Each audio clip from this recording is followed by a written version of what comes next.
Hello everyone, and welcome to tonight's extended tale on Pillowtail Studio, the channel where we're going to dive into some historical mysteries you've never heard before, hidden truths, and extraordinary discoveries. Before we get started, please take a moment to comment and let us know, where are you watching from? What time is it for you? And are you enjoying your day so far? If you haven't already, please subscribe to Pillowtail Studio so you never miss another journey into the unknown. Now, let's get to the story. Story 1, Codex of Shadows. Dr. Elena Kovac's hands trembled as she adjusted the specialized UV scanner over the massive pages of the Codex Gigas. The Swedish National Library's restoration lab had fallen silent, save for the soft hum of climate control systems maintaining the precise temperature needed to preserve the 13th century manuscript. Known colloquially as the Devil's Bible, the book's imposing dimensions 3 feet tall and weighing 165 pounds had always commanded attention. But tonight, something was different. "This is impossible," Elena whispered, adjusting her protective gloves.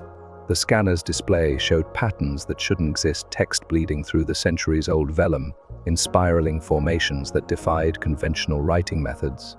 After 15 years of analyzing medieval manuscripts, she had never seen anything like it. Her colleague, Dr. Marcus Chen, looked up from his computer station. "What did you find?" "The electromagnetic signature. It's not static.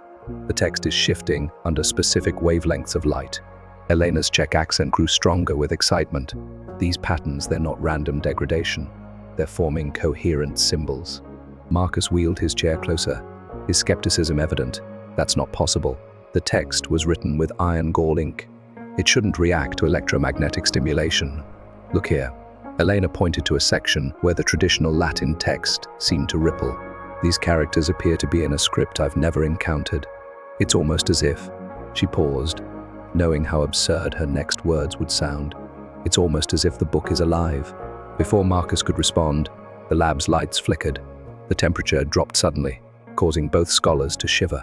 On the scanner's display, the hidden text began pulsing with an eerie regularity. "It's like a heartbeat," Marcus muttered, his scientific skepticism warring with what his eyes were telling him. Elena quickly began photographing the phenomena, her mind racing through possibilities. The Codex Gigas had always been shrouded in legend, supposedly written in a single night with the devil's help, containing mystical knowledge between its pages. She had dismissed these as medieval superstitions, but now, a sharp knock at the lab door made them both jump. Standing in the doorway was Dr. Isabella Romano, a visiting scholar from the Vatican's secret archives. Her expression was grave. "Dr. Kovac, we need to talk." Isabella's eyes fixed on the scanner's display. "You've found them, haven't you? The shadow texts. You know about this?" Elena asked, noting the way. Isabella's hand clutched a worn leather bag protectively. "We've been tracking similar phenomena in other medieval manuscripts. But this..." Isabella moved closer to the codex, her face illuminated by the scanner's glow. "This is what we've been searching for. The master text." Marcus raised an eyebrow. "We? Who exactly is we?" Isabella withdrew an ancient parchment from her bag, unfolding it carefully. "I represent a group that has existed since the time of the Library of Alexandria. We call ourselves the Custodes Umbrae, the Shadow Keepers. And that book you're scanning? It's far more than a medieval manuscript. It's a key." Elena felt a chill run down her spine that had nothing to do with the room's temperature. A key to what? To understanding why certain texts throughout history have exhibited these properties. The Dead Sea Scrolls, portions of the Nag Hammadi Library, fragments from the Villa of the Papyri in Herculaneum, all contain similar hidden scripts that only become visible under specific electromagnetic conditions. Isabella spread her parchment on a nearby table, and they all reference an ancient knowledge that was deliberately scattered and hidden. The parchment contained diagrams that made Elena's head spin, geometric patterns that seemed to shift and change as she looked at them, mathematical formulae that appeared to break the rules of physics, and text in multiple ancient languages, some of which she had never seen before. As Elena studied the parchment, the hidden text in the codex began to pulse more rapidly. The temperature in the room continued to drop, causing their breath to mist in the air. "This isn't just about hidden knowledge, is it?" Elena asked, her scientific mind struggling to process what she was seeing. "These texts, they're responding to each other. Isabella nodded grimly. The manuscripts are linked, Dr. Kovac. Think of them as nodes in a vast network, created by those who came before us. The Codex Gigas isn't just the largest medieval manuscript in existence. It's the central node, the key to understanding the entire system. Marcus, who had been quietly analyzing the scanner's data, suddenly straightened. These energy patterns, they're not random. They're forming some kind of coherent sequence. Elena leaned over his shoulder, her eyes widening as she saw the numbers scrolling across his screen. These are coordinates, she breathed, but they don't match any known mapping system. Because they're not meant to, Isabella explained. They're coordinates in time, not space. The manuscripts aren't just linked across distances, they're linked across centuries. A loud crackle of electricity made them all jump. The scanner's display was showing new patterns. Now, the hidden text, flowing like liquid mercury across the codex's pages. It's responding to our presence, Isabella said urgently. Quick, we need to document this sequence before. The lab plunged into darkness. Emergency lights kicked on, casting everything in a red glow. When the main lights returned seconds later, Elena gasped. The hidden text had resolved into a clear message not in Latin or any medieval script, but in a language that seemed to predate known history. Can you read it? Marcus asked Isabella, who was staring at the text with a mixture of awe and fear. Only fragments. This is older than anything in our records. She traced the strange symbols with a trembling finger, but I recognize these glyphs from other manuscripts. They speak of a time when humanity possessed knowledge that was deemed too dangerous to preserve openly. Elena's mind raced with possibilities. The Tower of Babel story, could it be more than just a myth? A metaphor for some kind of ancient knowledge that was deliberately scattered. Many myths contain kernels of truth, Isabella said. The burning of the Library of Alexandria, the destruction of the House of Wisdom in Baghdad. What if these weren't just acts of conquest? What if something was being protected or hidden? Marcus was still analyzing the data streams. These energy signatures, they're similar to quantum entanglement patterns. It's as if these manuscripts are somehow quantumly linked, regardless of their physical location. A soft chime from Isabella's phone broke the tension. She checked it, her expression darkening. We're not the only ones who noticed this activation. My contacts report similar phenomena occurring in manuscripts around the world. The Dead Sea Scrolls in Jerusalem, the Nag Hammadi codices in Oxford, even fragments in private collections, they're all responding. To what? Elena asked, though she feared she already knew the answer. To us. To this moment. Isabella began quickly gathering her materials. We need to move. Others will be coming groups who have sought this knowledge for centuries. Some to protect it, others to exploit it. What others? Who else knows about this? Marcus demanded. Before Isabella could answer, the lab's security alarm began to wail. On the surveillance monitors, they could see figures in dark suits moving through the library's corridors with purposeful speed. We don't have much time, Isabella said, pulling out what looked like an ancient bronze compass. Dr. Kovac, you have a choice to make. You can stay here, pretend this never happened, return to your academic life. Or you can come with me and learn why these texts were hidden and why they're revealing themselves now. Elena looked at the Codex Gigas, its pages still shimming with otherworldly text, then at her years of research spread across the lab. Everything she thought she knew about history, about physics, about the nature of knowledge itself, had been upended in a single night. The sound of footsteps in the corridor grew closer. Elena made her decision, quickly downloading the scanner data to a secure drive. I'm coming with you, she said, grabbing her research notebook. Marcus? Her colleague hesitated, then nodded. Someone needs to keep a scientific perspective on all this. Isabella moved swiftly to the lab's emergency exit, consulting her strange compass. We need to get to the manuscript vault at Uppsala University.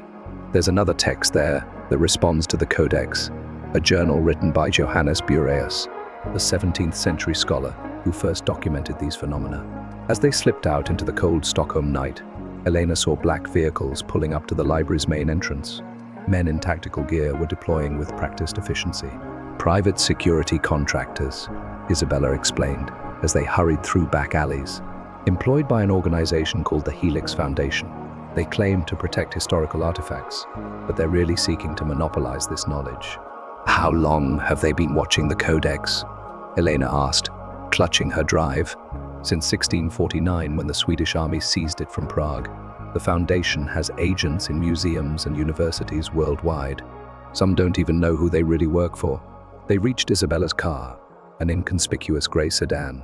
As they drove north toward Uppsala, Elena studied the data on her laptop. The quantum signatures were still active, pulsing in complex patterns. The hidden text, she said suddenly. It's not just writing its code. Look at these repeating sequences. Marcus leaned forward from the back seat. They match the Fibonacci sequence, but with variations I've never seen before. The ancients understood mathematics we're only beginning to rediscover, Isabella said. The knowledge was encoded in texts, architecture, even music.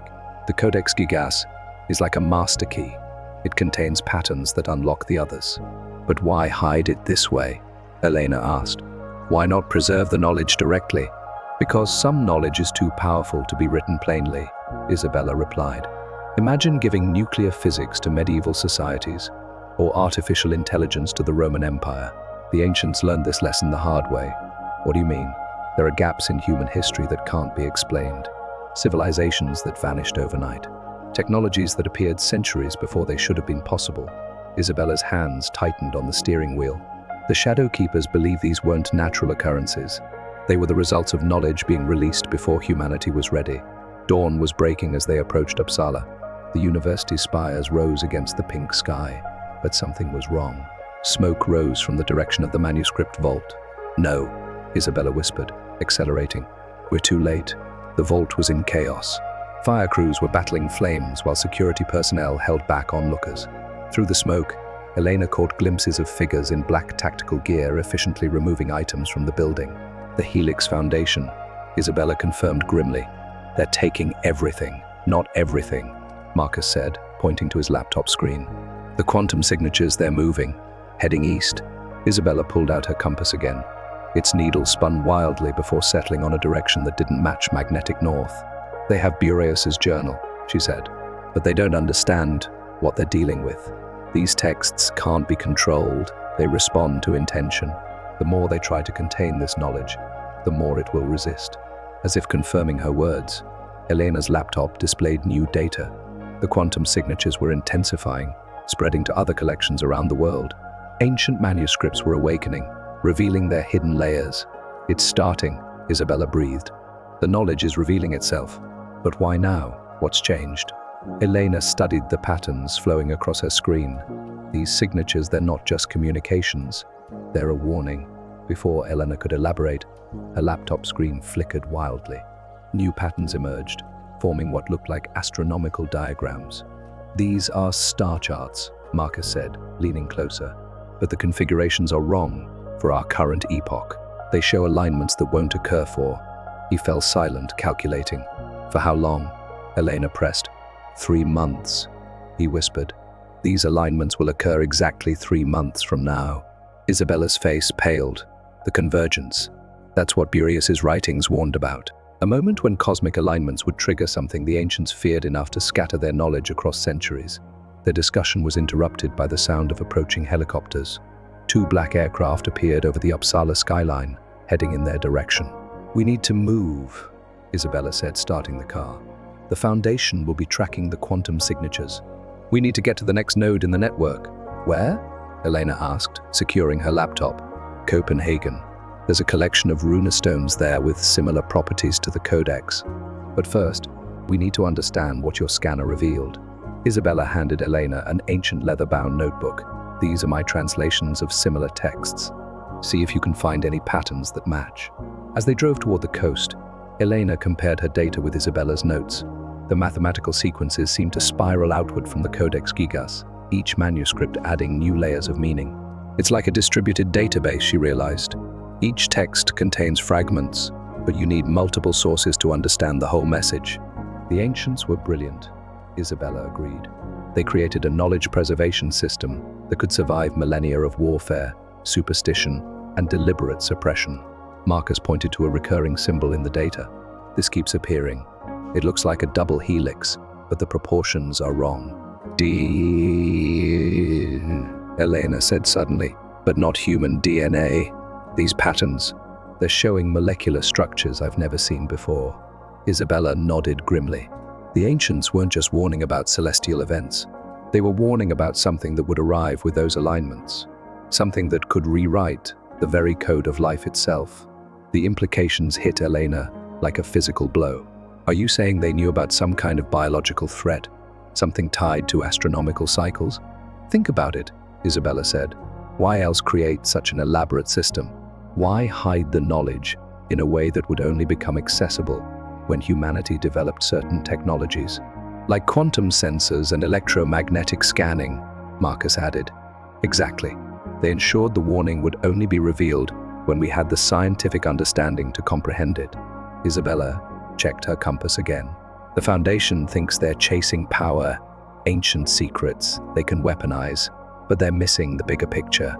Elena's laptop chimed with new data.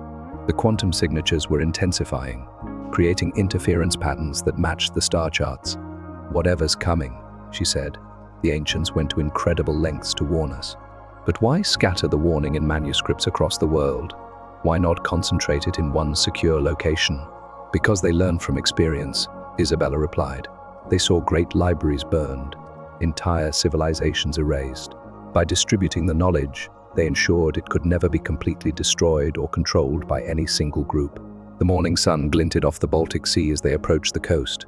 Elena noticed more black vehicles on the highway behind them. We're being followed, she warned.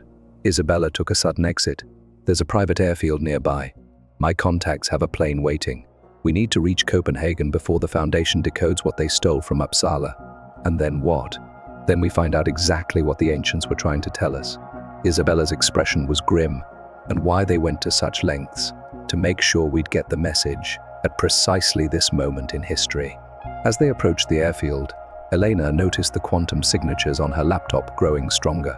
The hidden texts were becoming more active, as if responding to their proximity to each other. The rune stones in Copenhagen, she said. They're not just stones, are they? No, Isabella confirmed, navigating through back roads to avoid their pursuers. The Vikings didn't just create them as memorials. Some were designed as receivers tuned to specific electromagnetic frequencies that we're only now beginning to understand.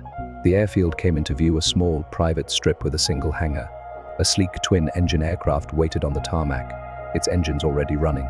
Courtesy of the Shadow Keepers, Isabella explained.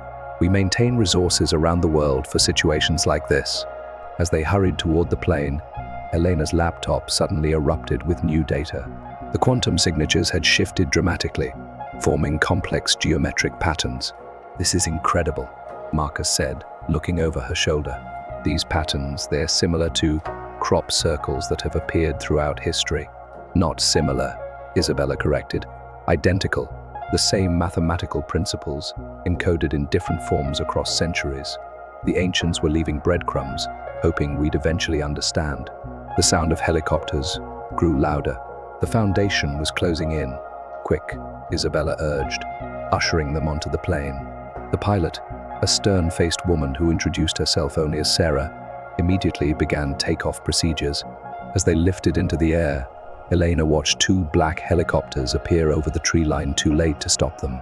Below, Foundation vehicles converged on the airfield. They're persistent, Marcus observed. They should be, Isabella said. They've spent centuries trying to collect these artifacts. But they're like children playing with nuclear weapons. They don't understand the true purpose of what they're gathering. Elena studied the latest data streams. These patterns, they're not just warning about some future threat. They're providing instructions. Instructions for what? I'm not sure yet. But look at these sequences. They're like step-by-step protocols for something massive, something that requires precise timing and multiple components. The plane leveled off, heading toward Denmark. Isabella pulled out more documents from her bag, photographs of the Copenhagen runestones, taken under various electromagnetic conditions. These stones were positioned at specific geometric points, she explained. Together they form a kind of antenna array, but no one's ever activated them all simultaneously. Because no one had the codex's activation sequences, Elena realized. Until now, Marcus frowned at his own readings. The astronomical alignments you mentioned, they're not just random configurations. They'll create specific gravitational effects, affecting electromagnetic fields worldwide. And when that happens, Isabella added, all these dormant systems the ancients left behind will activate. The question is, what are they designed to do? Elena's laptop suddenly displayed new symbols, ones that made Isabella gasp. What is it? Elena asked. These symbols. I've only seen them once before, in a sealed chamber beneath the Göbekli Tepe site. They tell a story not of our past, but of our future. A future the ancients somehow knew was coming. The plane began its descent toward Copenhagen as the quantum signatures continued to pulse with increasing urgency. Whatever knowledge the ancients had hidden, whatever warning they had tried to preserve, they were about to discover it. And they weren't the only ones racing to unlock its secrets. As they stepped into the dawn light, Elena felt a strange mix of fear and hope. 3 months. 3 months to prepare humanity for a transformation that had been planned for millennia. But as she glanced at Isabella and Marcus, she realized they weren't just fighting for survival, they were fighting for the future of their species. Let's make them count, she said softly, her voice filled with determination. But deep down, a question lingered. What if they weren't the only ones who had discovered the truth? What if others were already working against them, hidden in the shadows? End of story. Story 2. The Cherokee Manuscript. Dr. Sarah Blackwood wiped the sweat from her brow as she carefully maneuvered her way deeper into the narrow cave system in the Great Smoky Mountains. The August heat made the limestone walls slick with condensation, but that wasn't what made her hands tremble. It was what she'd glimpsed in the beam of her headlamp, just moments before, distinctive markings that looked nothing like the Cherokee syllabary she'd studied for the past decade. Dr. B, you need to see this. Her research assistant Tom's voice echoed from a chamber ahead, tinged with a mix of excitement and unease. Sarah squeezed through a tight passage, her heart pounding as she emerged into a broader cavern. Tom stood transfixed, his light illuminating a wall covered in intricate symbols that seemed to shimmer faintly in the darkness, as if alive. It's not Cherokee, she breathed, running her fingers over the carvings. The stone felt warm, almost pulsating beneath her touch. This is something else entirely. The markings appeared to be a hybrid, part ancient Cherokee, part something far older. Some symbols reminded her of Mesopotamian cuneiform, while others defied categorization completely, their shapes twisting and curling like tendrils of smoke. A sound behind them made them both jump. You shouldn't be here. The gravelly voice belonged to James Wahelska, a Cherokee elder. She'd interviewed months ago about local oral histories. His weathered face was stern in the beam of their lights, his eyes reflecting a deep, unspoken knowledge. James, I can explain, Sarah started, but he cut her off with a raised hand. No, you can't, because you don't understand what you found. He moved closer to the wall, touching one of the symbols reverently. This is what we call the first telling, the true history before history. Sarah's academic skepticism warred with her instincts. Something about the symbols seemed to pulse with an inner light, though she told herself it must be moisture catching their headlamps. What do you mean, the first telling? James traced a series of interconnected marks, his fingers trembling slightly. Your people think you know when humans first came to this continent. You think you know how civilization began, but there are older truths. The manuscript tells of a time when the people could speak with the stars, when the mountains themselves would answer if you knew how to ask. Tom snorted softly behind her, but Sarah felt a chill despite the cave's warmth, because as James spoke, she could have sworn the symbols began to move, rearranging themselves like living things beneath her light. I've spent my career studying Cherokee writings, she said carefully. Why haven't I heard of this before? Because we protect it, from those who would misuse it and from those who aren't ready. He turned to face her fully, his gaze piercing, but now it's choosing to reveal itself. The signs are aligning, just as was foretold. The manuscript speaks of a time when the old knowledge would be needed again. A distant rumble shook loose small stones from the cave ceiling. James didn't flinch. That's the third tremor this week. They're getting stronger. Seismic activity is normal in this region, Tom interjected, but his voice lacked conviction. These aren't normal earthquakes. James ran his hand along a sequence of symbols that seemed to depict celestial bodies in alignment. The manuscript speaks of cycles, great changes that come when certain stars align. The last time was when my ancestors first encountered Europeans. Now another turning approaches. Sarah's scientific mind raced to process what she was seeing. The sophistication of the writing system, the astronomical references, the geological predictions, it all suggested a level of knowledge that shouldn't have been possible at the time these carvings were made. "If what you're saying is true," she said slowly, "this could rewrite everything we think we know about pre-Columbian civilization in North America." "That's assuming you can prove any of it," Tom muttered, but he was already pulling out his camera to document the walls. Another tremor shook the cave, stronger this time. Dust and pebbles rained down around them. "We need to leave," James said urgently. "The manuscript isn't just a record, it's a warning. And we're running out of time." Sarah hesitated, torn between academic caution and the growing certainty that she was on the verge of something revolutionary. "I need to study this properly, document everything. You'll have your chance," James assured her. "But first, you need to understand what you're dealing with. These aren't just historical records, they're instructions. The people who left these messages knew something was coming, something that would happen again in our time." As if in response, the symbols seemed to pulse more intensely. Sarah couldn't shake the feeling that they were watching her, waiting to see what she would do next. "What exactly did they know was coming?" she asked, her voice barely a whisper. James's answer was cut off by another violent tremor that sent them staggering against the cave walls. When the shaking subsided, Sarah noticed something had changed. A section of the wall had shifted, revealing a deeper chamber behind it.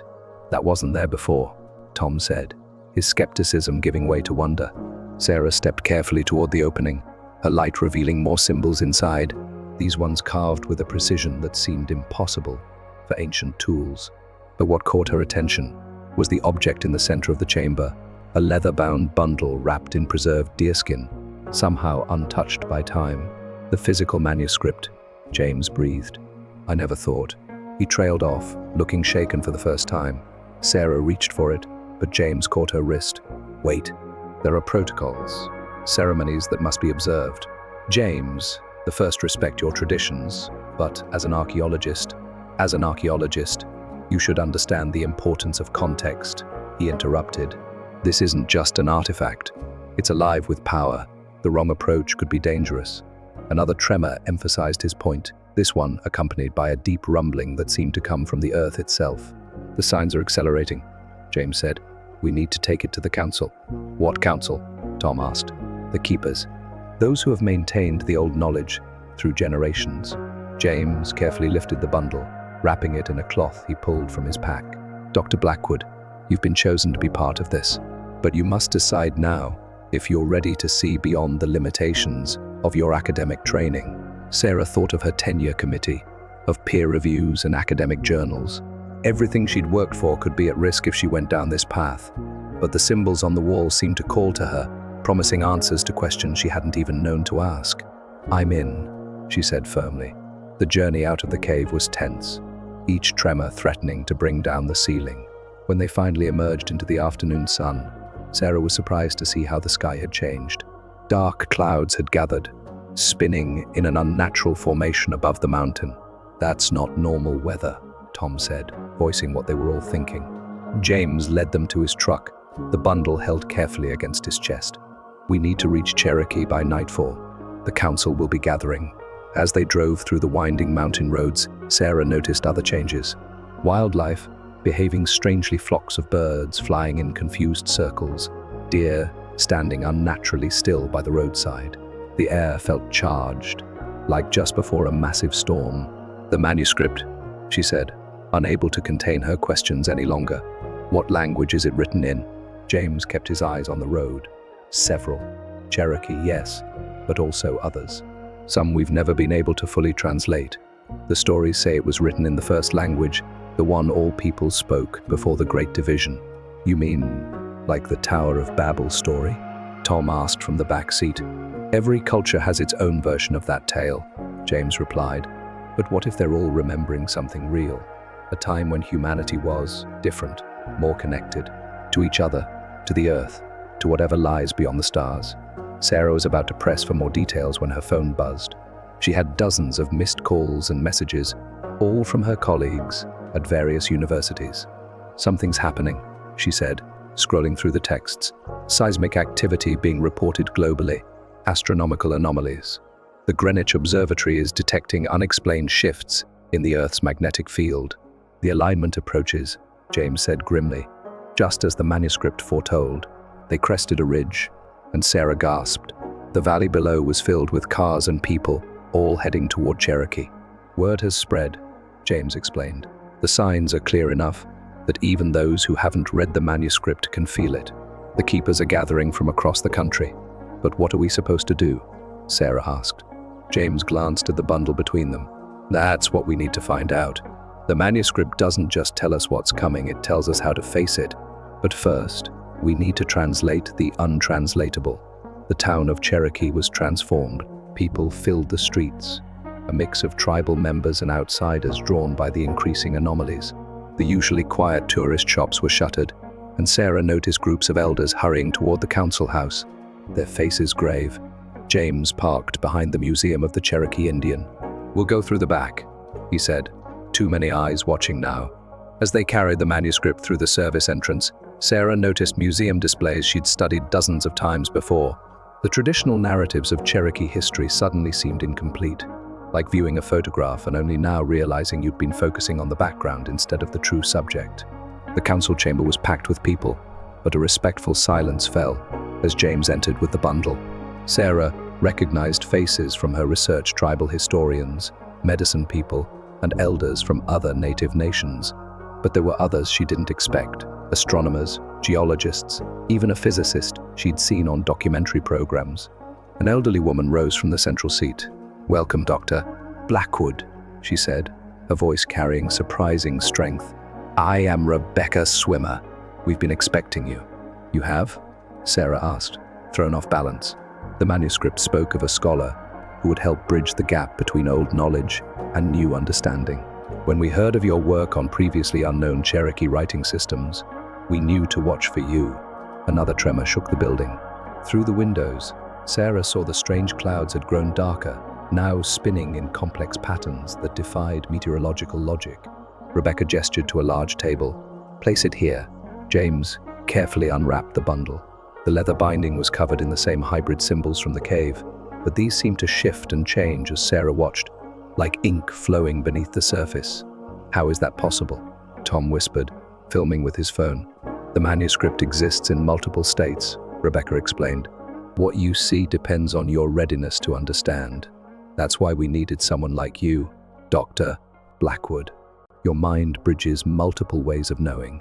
Sarah's archaeological training warred with what her eyes were telling her. The symbols were definitely moving now, reorganizing themselves into patterns she almost recognized. "It's responding to the electromagnetic fluctuations," said one of the scientists, holding up a measuring device. "The energy readings are off the charts." Rebecca placed her hands on the manuscript. "It's time. Dr. Blackwood, place your hands here and here. Your knowledge of writing systems combined with our traditional understanding." Sarah did as instructed. The leather felt warm under her fingers, almost alive. The symbols began flowing faster, and suddenly she could read them not with her eyes, but with some deeper sense she hadn't known she possessed. "Oh my God," she breathed. "What do you see?" James asked. It's not just one document. It's many, written in different times, different places, but all telling parts of the same story." The knowledge poured into her mind. There was an advanced civilization spread across the globe. Not just technology, but a different way of understanding reality itself. They could alter matter, communicate across vast distances, even manipulate time to some degree. "What happened to them?" Tom asked. "They saw something coming. A cosmic cycle, a convergence of forces that threatens to reset everything. It's happened before the Great Flood myths, the end of the last ice age, the Bronze Age collapse." Sarah's voice shook. They couldn't stop it, but they found a way to preserve their knowledge. They encoded it into the myths and structures of cultures around the world. The Cherokee weren't the only ones. The Maya, the Egyptians, ancient China, they all held pieces of the puzzle. Another violent tremor. Outside, the spinning clouds had begun to glow with an inner light. "And now it's happening again," Rebecca said quietly. "But this time, we have the full instructions. If we can understand them in time." Sarah's fingers traced the flowing symbols. "There's more. They didn't just leave warnings. They left a plan, a way to..." She struggled to put the concepts into words, to ride out the change, to preserve Not just knowledge this time, but consciousness itself. But it requires understanding principles of physics we're only beginning to grasp.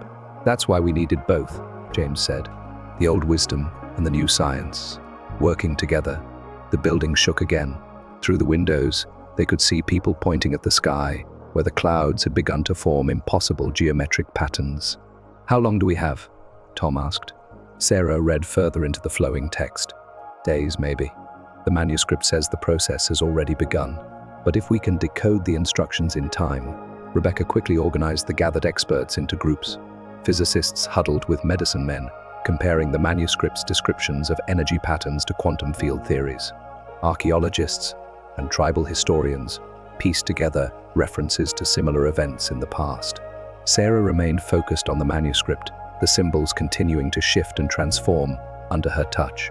"There are coordinates," she said. "Sacred sites around the world. They form a network, a kind of resonance grid.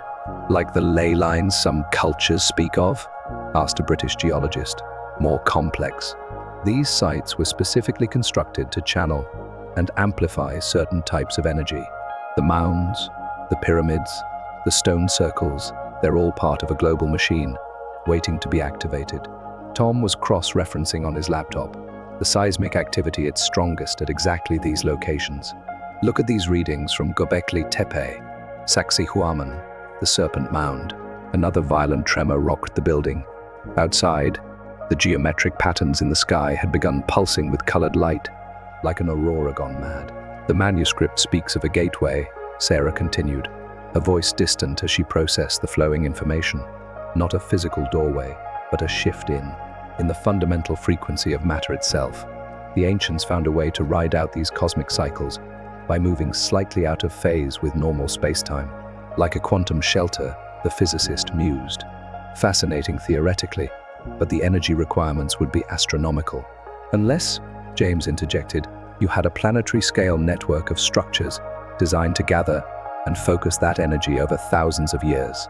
Sarah's hands trembled as she decoded more of the text. That's exactly what they built, and the knowledge of how to use it was split up, hidden in different cultures around the world. No single group could activate it alone. It would require humanity to come together, to combine our understanding. Rebecca nodded gravely. Our ancestors knew that only when we learned to work together would we be ready to face this challenge. The physicist's instruments began screaming with readings. The electromagnetic fluctuations are increasing exponentially. Whatever's coming, it's accelerating. Sarah studied the manuscript's instructions with growing urgency. "We need to contact the other sites immediately. Each location needs to be activated in a specific sequence, using both the old ceremonies and modern technology to achieve the correct resonance." "I've got representatives from other indigenous nations on video conference," Tom called out.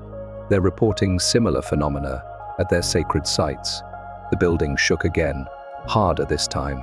Through the windows, they could see people pointing and shouting at the sky, where the geometric clouds had begun forming impossible three-dimensional shapes. "We need to move quickly," Rebecca announced. "Each group takes their assigned section of the manuscript. Learn it, understand it. We have hours at most to prepare." As the others scrambled to work, Sarah noticed new symbols appearing on the manuscript's pages. "There's something else," she said. "A warning about what we might find on the other side of the shift." "What do you mean?" James asked. "The ancients, they didn't just disappear. Some of them made this transition before. They're still there, in that parallel phase of reality, and they've been waiting for us to join them." The air itself seemed to vibrate now, reality becoming increasingly unstable around them. Through the chaos, Sarah could see new patterns emerging, glimpses of another world overlaying their own. "We need to decide," James said urgently. "Do we trust them? Do we make the transition?" Sarah looked at the manuscript, its symbols now floating freely in the air around them. "I don't think we have a choice anymore. This isn't just about survival. It's about evolution. They're offering us a chance to become something more." The physicists' remaining instruments were going haywire. "Whatever we're going to do, it needs to be now. The field is reaching critical resonance." Rebecca took Sarah's hand. "Read the final sequence. Let's complete what our ancestors began." As Sarah began reading the final sequence from the floating symbols, the air in the council house grew thick with energy.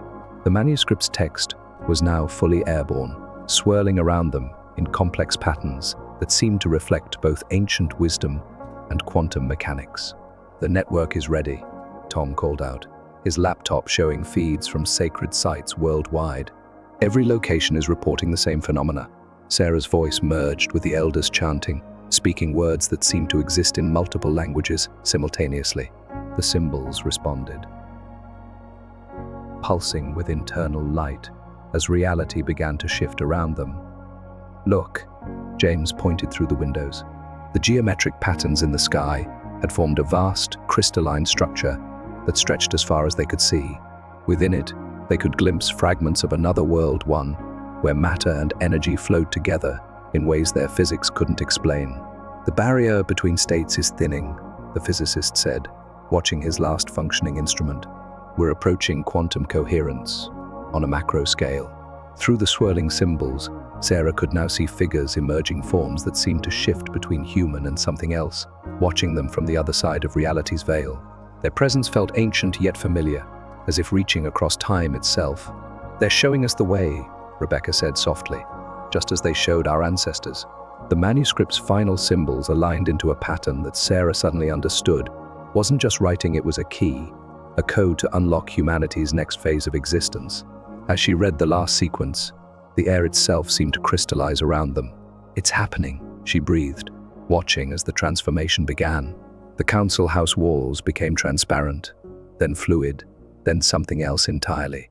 Reality was reshaping itself according to laws they were only beginning to comprehend. Through the chaos, Sarah could hear voices ancient yet new, human yet not, welcoming them across the threshold of existence itself. The convergence had begun, and with it, humanity's next great journey. As the transformation stabilized around them, Sarah found herself experiencing reality in entirely new ways. The council house had become a space that existed in multiple states, simultaneously, both the familiar wooden structure and something that defied traditional geometry. "Everyone stay calm," Rebecca advised, her voice carrying new harmonics that seemed to ripple through the air. "This is exactly what the manuscript prepared us for." Sarah could now perceive the others in the room, on multiple levels, their physical forms overlaid with patterns of energy and thought. Tom was still clutching his laptop, though the device had transformed into something that seemed to interface directly with his consciousness. The physicist's instruments had evolved into complex structures that measured aspects of reality they hadn't even known existed before. "The others," James said softly, "they're here." The ancient ones began to make themselves fully known beings that had once been human but had evolved through multiple cycles of transformation. Their forms shifted between states of matter and energy, carrying the accumulated wisdom of countless ages. "Welcome, children," a voice echoed in their minds, carrying meanings beyond mere words. "You have taken the first step." Sarah realized she could still read the manuscript symbols, but now they extended in dimensions she hadn't been able to perceive before. This wasn't just about survival, was it? This was about preparation. Every cycle brings change, the ancient ones communicated. Every transformation offers a choice. Your world was approaching a junction point, either evolution or entropy. Through the transformed walls of the council house, they could see the rest of the town experiencing similar changes. Some people were adapting quickly, their consciousness expanding to embrace the new reality. Others seemed frozen between states, struggling to accept what was happening. "We need to help them," Sarah said, understanding now why the manuscript had emphasized the importance of guides and teachers. "Yes," the ancient ones agreed. "Just as we help you, the cycle continues." James stepped forward, his form flickering between states. The tremors, the electromagnetic changes, they weren't just physical phenomena, were they? They were birth pangs. "Your science was beginning to grasp the true nature of consciousness," one of the ancient ones explained. "That reality itself is participatory. The universe doesn't just contain awareness, it emerges from it." Sarah watched in amazement as the physicist began working with one of the ancient ones, using their transformed instruments to map the principles of this new state of existence. Tom was already documenting everything, though his methods now involved direct transmission of experience rather than mere recording. "There's so much to learn," Sarah said, overwhelmed by the possibilities. "Yes," Rebecca smiled, her form stabilizing into something that bridged both states of being. But that's why they left us the manuscript, not just to survive the transition, but to thrive in what comes after. Through her expanded awareness, Sarah could sense similar transformations happening at sacred sites across the globe. The ancient network was fully activated, creating stable zones where humanity could safely make the transition. But not everyone was adapting at the same rate. Some are resistant, she observed, watching the patterns of consciousness rippling through the town. They're afraid. Fear is natural, one of the ancient ones communicated. We too struggled when we first made the transition. That is why we created the network to provide safe harbors during the change. Tom was rapidly adjusting to their new state, his journalistic instincts evolving to directly share experiences rather than just record them. The manuscript wasn't just a warning system, he realized. It's a teaching tool, a guide for what comes next.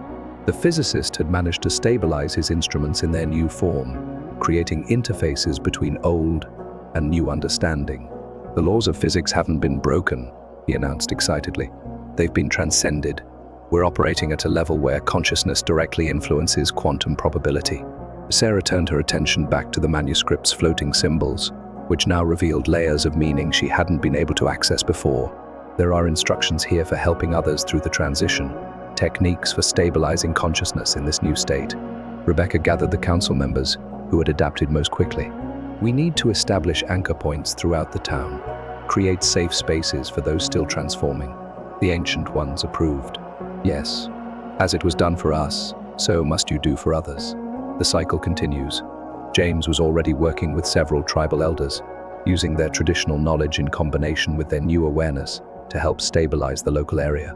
Sarah could see how their centuries of spiritual practices had prepared them for this moment, giving them frameworks to understand what was happening. But not everything was proceeding smoothly. Through her enhanced perception, Sarah could sense pockets of resistance and fear throughout the region. Some people were fighting the transformation, their consciousness creating distortions in the new reality.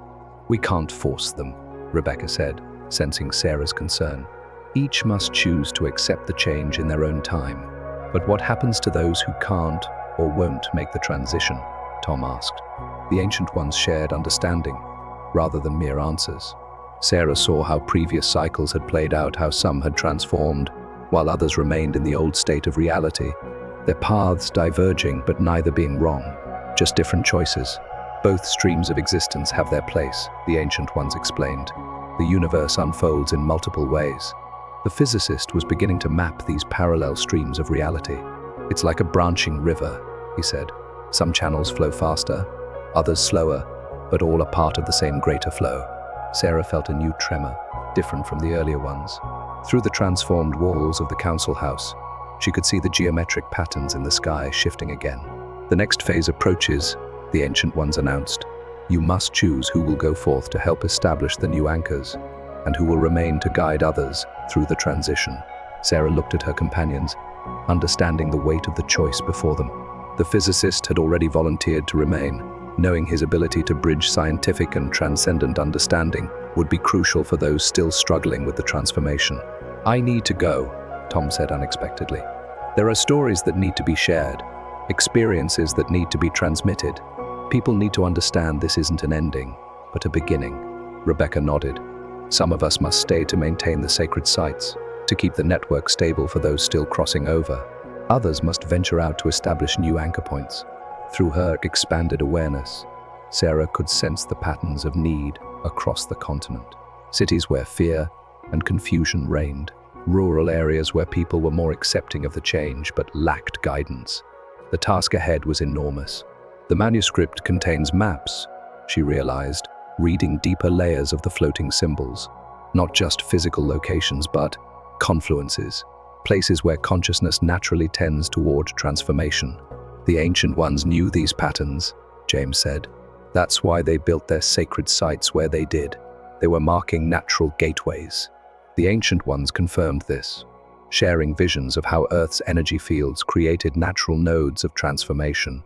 Sarah saw how the old ley lines were actually mapping something far more complex, flows of consciousness and potential that spanned dimensions. Time is different here, she noticed. watching how moments seem to stretch and flow around them. We can perceive more of its true nature. Yes, the ancient ones communicated. What seems like moments or ages depends on state of consciousness. You will learn to navigate these flows. Another ripple passed through reality, and Sarah saw new patterns emerging in the geometric structures above. The transformation was entering a more complex phase. "We need to decide now," Rebecca urged. "The next wave approaches." Sarah studied the manuscript one last time, understanding flowing into her from multiple levels of awareness. She saw how her knowledge of ancient writing systems had prepared her for this moment, not just to decode the manuscript, but to help write the next chapter. "I'll go," she said firmly. "My role was never just to translate the past, but to help compose the future." James stepped forward. "I'll go with you. The old stories and new understanding need to work together." Rebecca smiled, her form shifting between states of being. "Then it's decided. Tom will carry the story west. You two will head east. The physicist and I will maintain this anchor point with the others." The ancient ones approved, their presence rippling through multiple levels of reality. The cycle continues, but differently each time. You will face challenges we did not, and find solutions we never imagined. Through the transformed walls, Sarah could see the first light of dawn approaching, though it was a dawn unlike any she had ever witnessed before. The sun's rays interacted with the geometric patterns in ways that revealed the deeper structure of reality itself. "It's time," she said, feeling the next wave of transformation beginning to build. Sarah and James prepared for their journey east, though preparation had taken on new meaning in their transformed state. Physical supplies seemed almost quaint now, as they learned to draw sustenance directly from the energy fields around them. "Remember," Rebecca instructed, "you'll find others who have already begun the transition. Some may have adapted even faster than we have, but they'll need guidance to stabilize their new awareness." Through the geometric patterns that now overlaid reality, Sarah could see the routes they would need to take, not just physical paths, but currents of consciousness that would guide them to where they were needed most. "The first cluster is in the Appalachians," she said, reading the manuscript's flowing symbols. "There's a group there who've been experiencing the change but don't understand what's happening." Tom was already preparing to head west, his consciousness extending through multiple layers of reality to scout his path. "I'll meet up with you again when the patterns align," he said. "There are nodes where our paths will cross." The physicist had set up a network of transformed instruments around the council house, creating a stable field to protect those still in transition.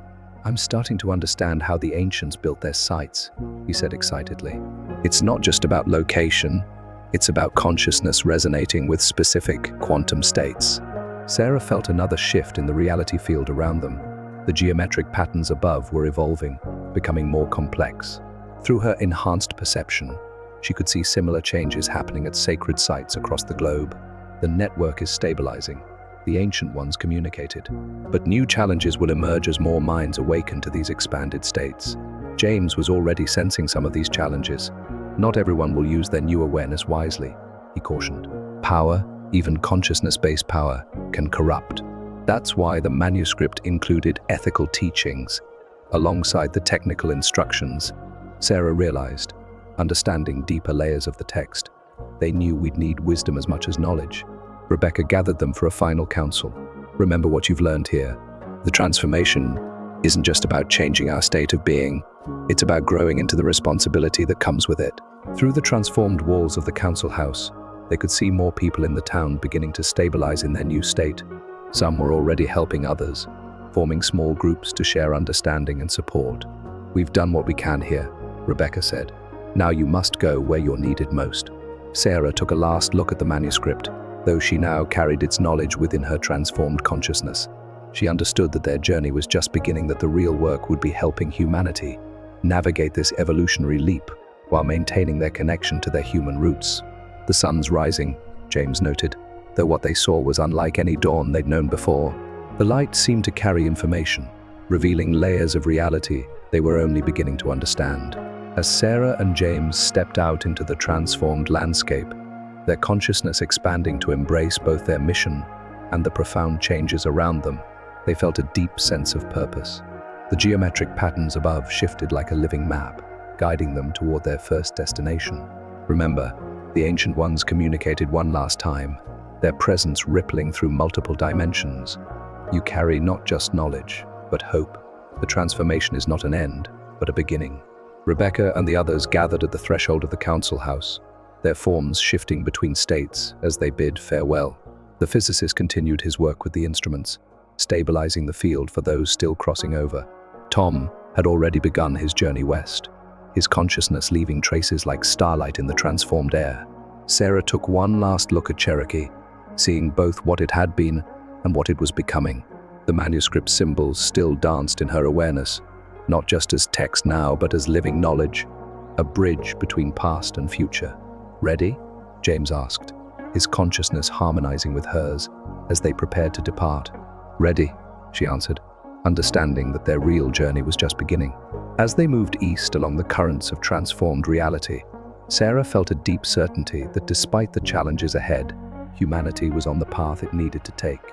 The ancient ones had preserved their knowledge not just for survival, but for transformation, a gift passed down through generations. Waiting for the moment when it would be needed most, the sun rose fully into the geometric sky, its light carrying messages from a universe that was both older and newer than they had ever imagined. Ahead of them lay not just a journey, but a new chapter in human evolution, one they would help write, one consciousness at a time. Story 3.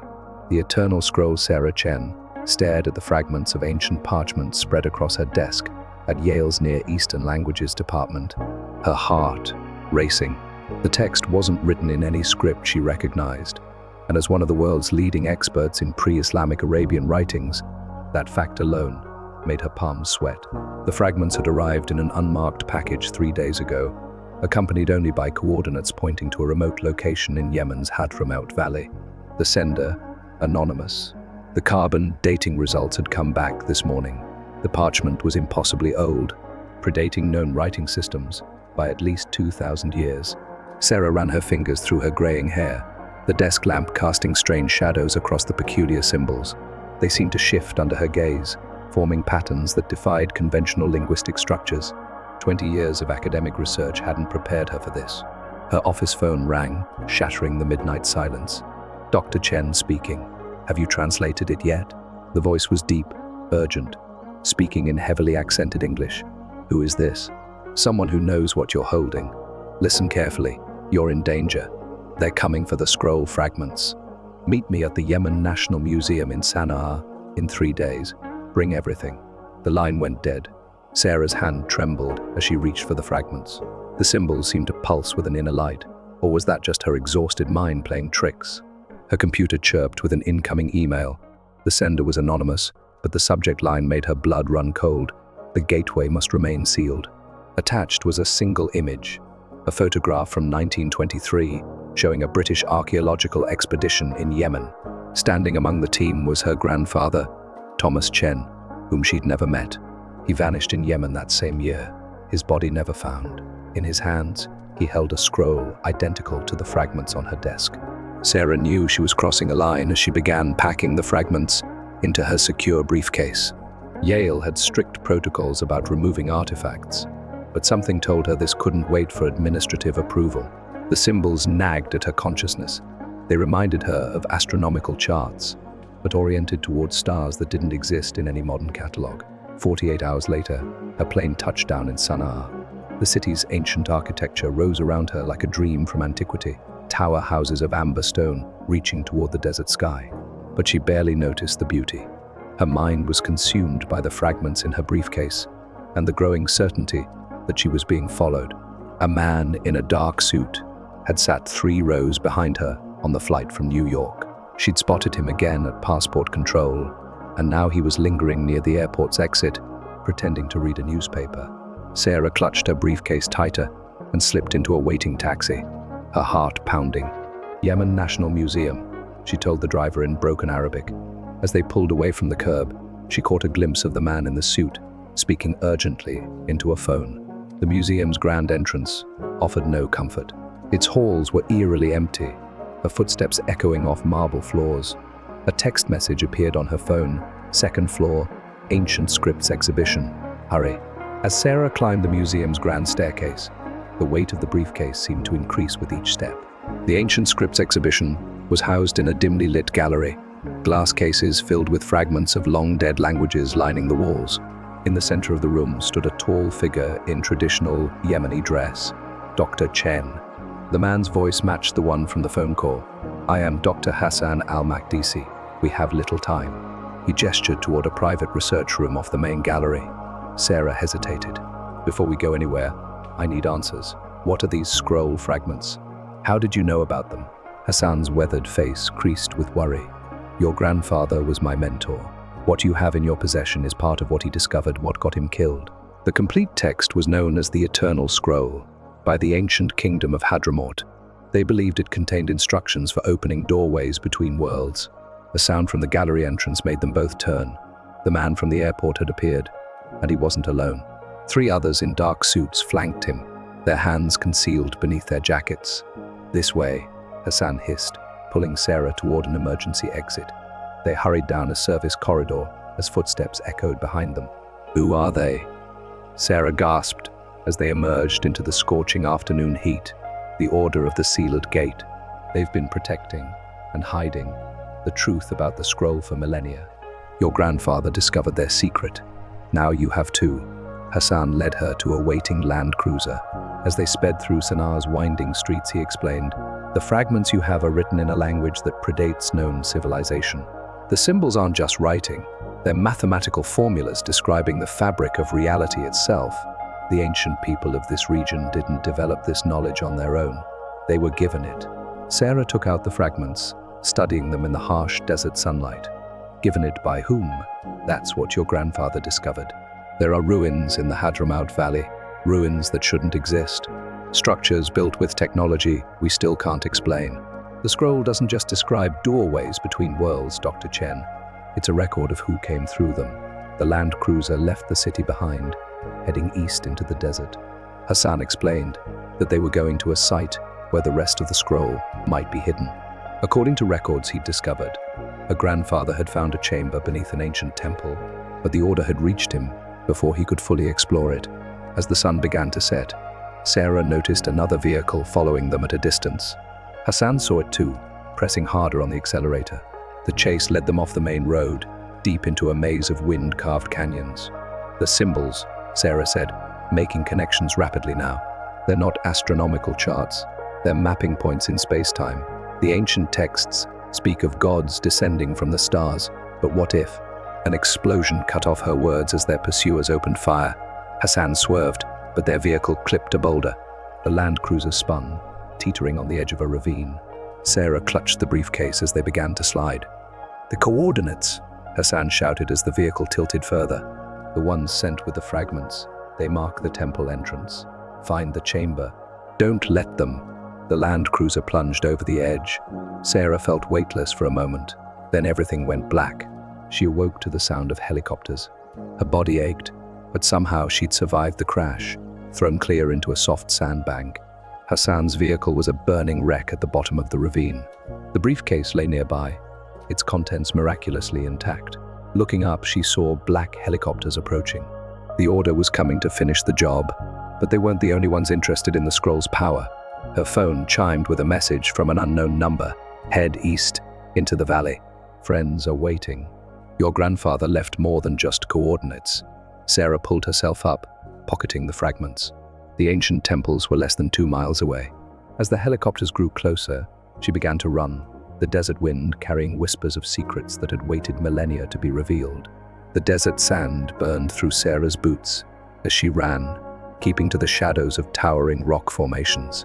The helicopter's searchlights swept the canyon floor, but years of archaeological fieldwork had taught her how to navigate this terrain. Her grandfather's journal had mentioned these same cliffs, describing hidden paths used by ancient traders. The message on her phone had included a series of numbers that made no sense until now. They weren't coordinates, but time intervals.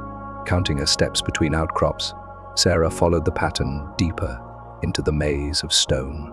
The helicopter's sound began to fade. A narrow opening appeared in the rock face, barely visible in the growing darkness. Sarah squeezed through, finding herself in a passage that showed signs of human modification, tool marks that were impossibly precise for their age. Her flashlight beam revealed symbols carved into the walls, similar to those on the scroll fragments but more complex. "Welcome, Dr. Chen." The voice made her spin around. A woman emerged from the shadows, elderly but standing straight, her white hair gleaming. "I'm Diana Blackwood. I worked with your grandfather before the Order found him." "We've been waiting a long time for someone to find those fragments." More figures appeared, archaeologists and researchers Sarah recognized from academic circles, all of them supposedly killed or disappeared over the years. "They'd gone into hiding," Diana explained, after getting too close to the truth. "The Order isn't trying to hide evidence of ancient aliens, Sarah," Diana said as they walked deeper into the complex. "They're hiding evidence that humanity's own past is far more advanced than we've been led to believe. The visitors didn't come from space, they came from Earth, from a civilization that existed before known history, one that discovered how to move through dimensions.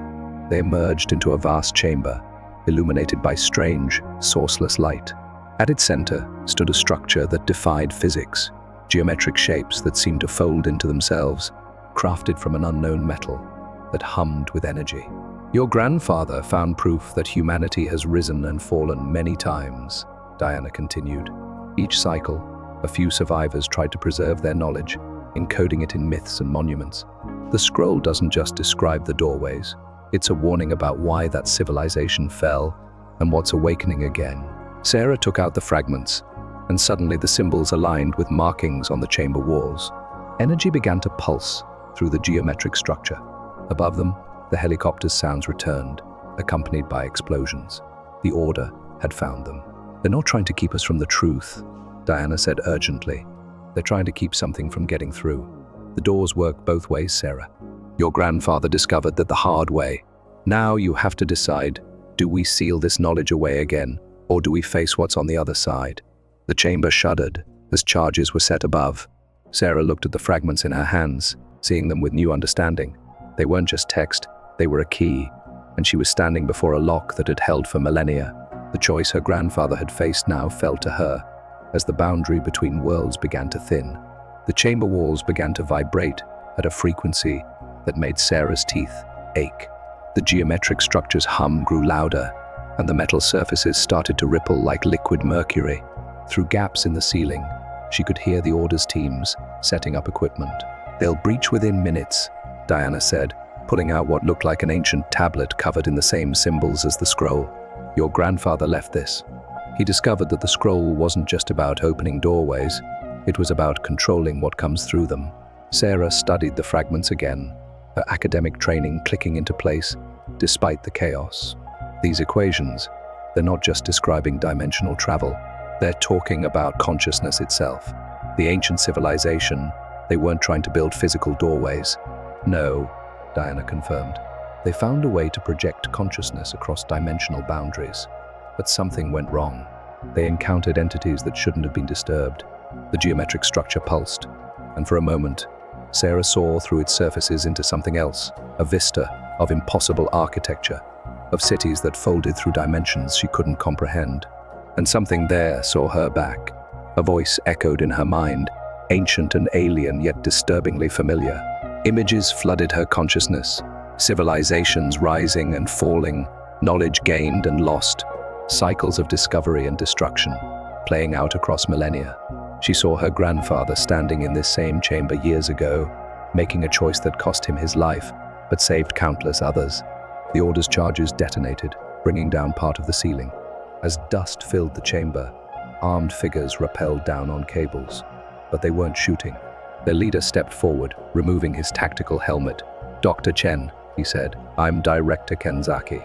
We're not here to harm you. We're here to contain what's trying to break through. Your grandfather understood in the end.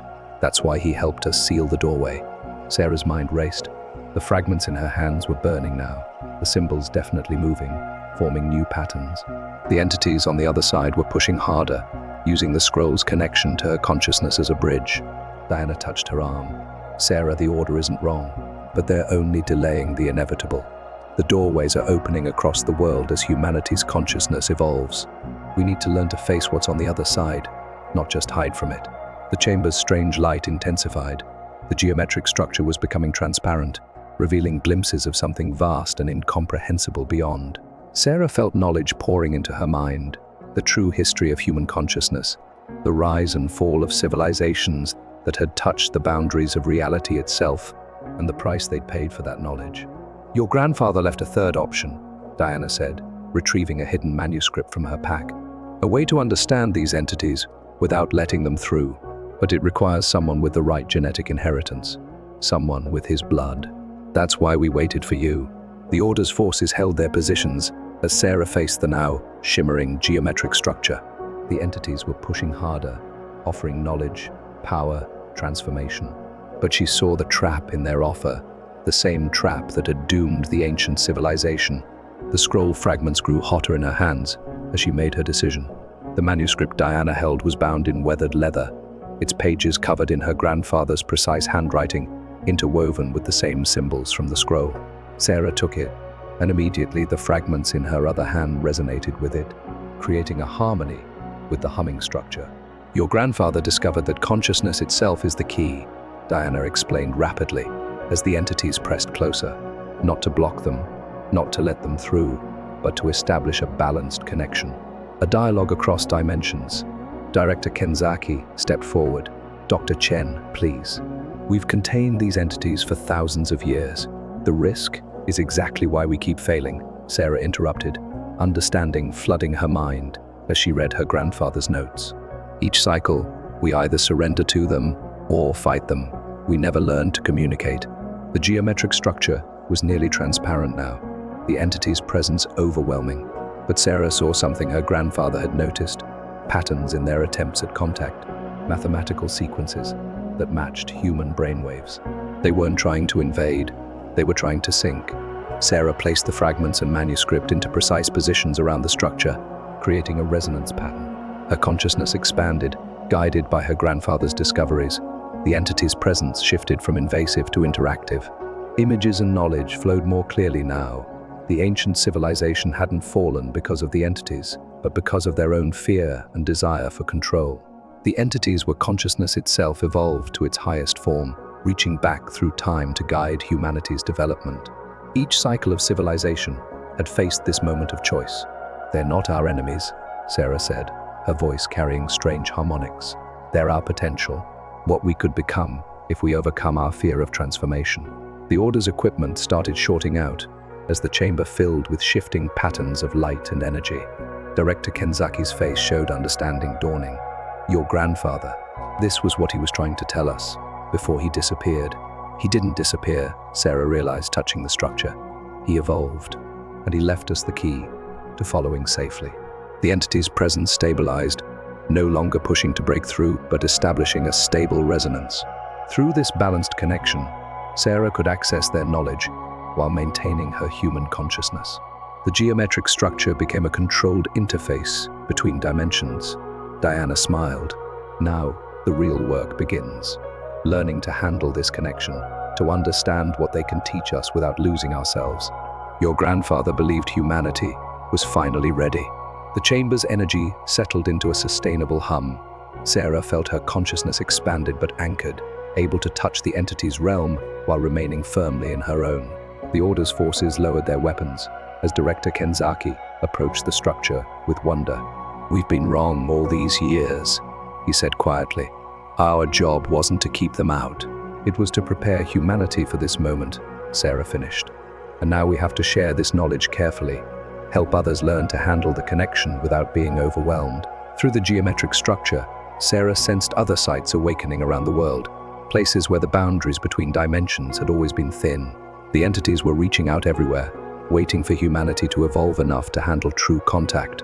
But as Sarah explored this expanded awareness, she detected something else, a darker presence, watching from even further dimensions, something that had influenced both humanity and the entities, playing a longer game. The darker presence made itself known gradually, like ink spreading through water. Through her expanded consciousness, Sarah sensed its ancient nature, older than even the entities she'd made contact with. It existed in spaces between dimensions, neither fully here nor there. "Something's wrong," she said, watching new symbols appear spontaneously on the chamber walls. "There's another layer to all of this." Director Kenzaki's equipment started registering massive energy fluctuations. These readings, they're similar to what we detected before your grandfather disappeared. Diana rushed to examine the new symbols. These are different from the scroll's language. More primitive, but somehow more complex. Like they're written in 4 dimensions instead of 3. The geometric structure's resonance changed, its hum becoming discordant. Through their connection, Sarah felt the entity's growing concern. They were sharing memories of their own encounters with this presence, a force that had shaped evolution itself, nudging both humanity and the entities toward this moment. It's been manipulating us, Sarah realized, diving deeper into the connection. All of us. The scroll, the order, the entities, we're all part of its experiment. The chamber's sourceless light darkened, and Sarah felt an intelligence vast and cold brush against her consciousness. Unlike the entity's attempt at communion, this presence invaded with surgical precision, sifting through her thoughts. We need to sever the connection, Kenzaki warned, his teams moving to activate containment protocols. No, Sarah said, fighting to maintain control. If we run now, we'll never understand what we're really facing. She pressed her hands against the geometric structure, using her grandfather's techniques to stabilize the dimensional interface. Through the connection, she began to perceive the truth. This presence had seeded the universe with different forms of consciousness, watching them evolve and interact. Humanity's cycle of rise and fall, the entity's attempts at contact, all were variables in its grand experiment. Diana's voice seemed to come from far away. Sarah, your brainwave patterns are matching your grandfather's last readings. Whatever he discovered is what got him trapped between dimensions, Sarah finished. But he left us a way out. She focused on the manuscript's hidden formulas, using them to anchor her consciousness, while reaching deeper into the mathematical spaces where the dark presence dwelled. Suddenly, she wasn't alone. Another consciousness touched hers, familiar, carrying echoes of shared DNA. Her grandfather's presence, preserved in the spaces between dimensions, reached out to guide her. "Hello, Sarah." His thoughts merged with hers. "I've been waiting for someone who could understand. There's so much more to show you." Through their merged consciousness, Sarah's grandfather shared decades of accumulated knowledge. He hadn't been trapped. He'd chosen to remain in this state, learning and observing the dark presence's grand design. "It's a test, Sarah." His thoughts resonated. "Every civilization reaches this point. The entities were meant to guide us, but they're as much part of the experiment as we are. The dark presence wants to see which species can transcend their dimensional limitations." The chamber trembled, as reality itself seemed to flex. The Order's teams braced themselves as equipment sparked and failed. Through the geometric structure, Sarah could see multiple timelines overlapping, countless civilizations facing this same moment of truth. But why? Sarah projected the thought, feeling Diana and Kenzaki monitoring her vital signs as her consciousness expanded further. Images flooded her mind, the universe as a vast laboratory, consciousness itself as both subject and medium. The dark presence wasn't malevolent.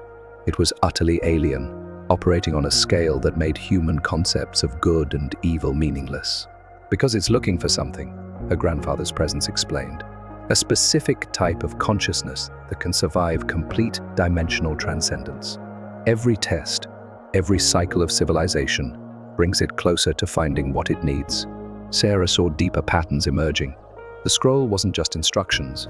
It was a record of previous attempts, encoded in a way that would help future civilizations learn from their predecessors' failures. The entities weren't just reaching back through time, they were reaching back through multiple iterations of reality. The dark presence pressed closer, its attention focusing on their combined consciousness. Sarah felt it probing, testing, measuring their response. Through their connection, she sensed her grandfather's excitement. "This is different," he communicated. "Our combined awareness, it's showing a new pattern, something it hasn't seen before." The geometric structure's surface began to crystallize, forming impossible patterns that reflected higher dimensional mathematics. Director Kenzaki's remaining instruments registered energy readings that broke all known scales. "The experiment is changing," Diana whispered, watching new symbols write themselves across every surface of the chamber. "They're not just observing anymore." Sarah felt the dark presence's interest sharpen. Through her expanded awareness, she could sense similar moments happening across the globe, other sites where the dimensional boundaries were thinning, other consciousnesses beginning to connect. Humanity isn't meant to face this alone, her grandfather's presence conveyed. The entities, the order, the scroll, all were meant to prepare us for something larger, a change in the fundamental nature of consciousness itself. The chamber's reality began to shift, spaces opening into dimensions that human minds weren't meant to perceive. But Sarah's consciousness, supported by her grandfather's experience and the entity's guidance, remained stable. "They're offering us a choice," she said aloud, her voice carrying harmonic frequencies that made the air ripple. "Not just humanity, but all conscious beings in our dimension.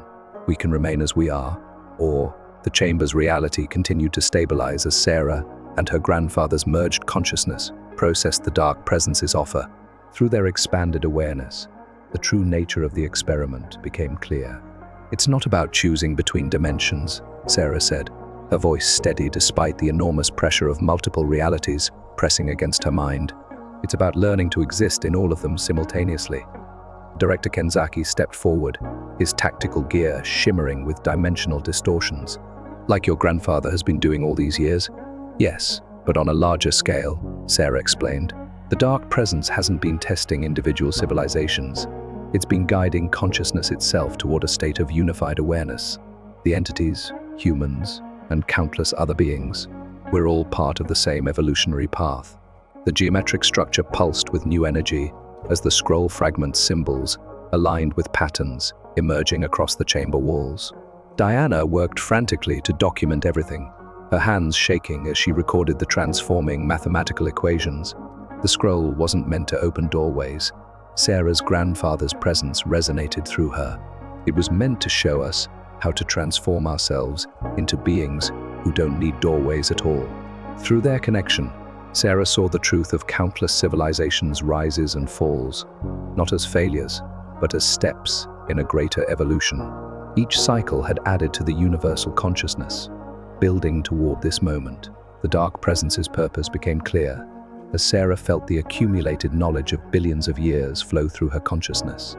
Every civilization cycle, every test, had been preparing consciousness itself for a transformation.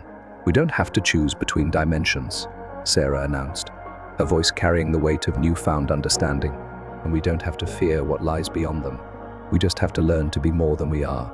The geometric structure flared with brilliant light as Sarah, guided by her grandfather's presence, began to implement the scroll's true purpose. The symbols weren't instructions for opening doorways. They were a blueprint for expanding consciousness itself.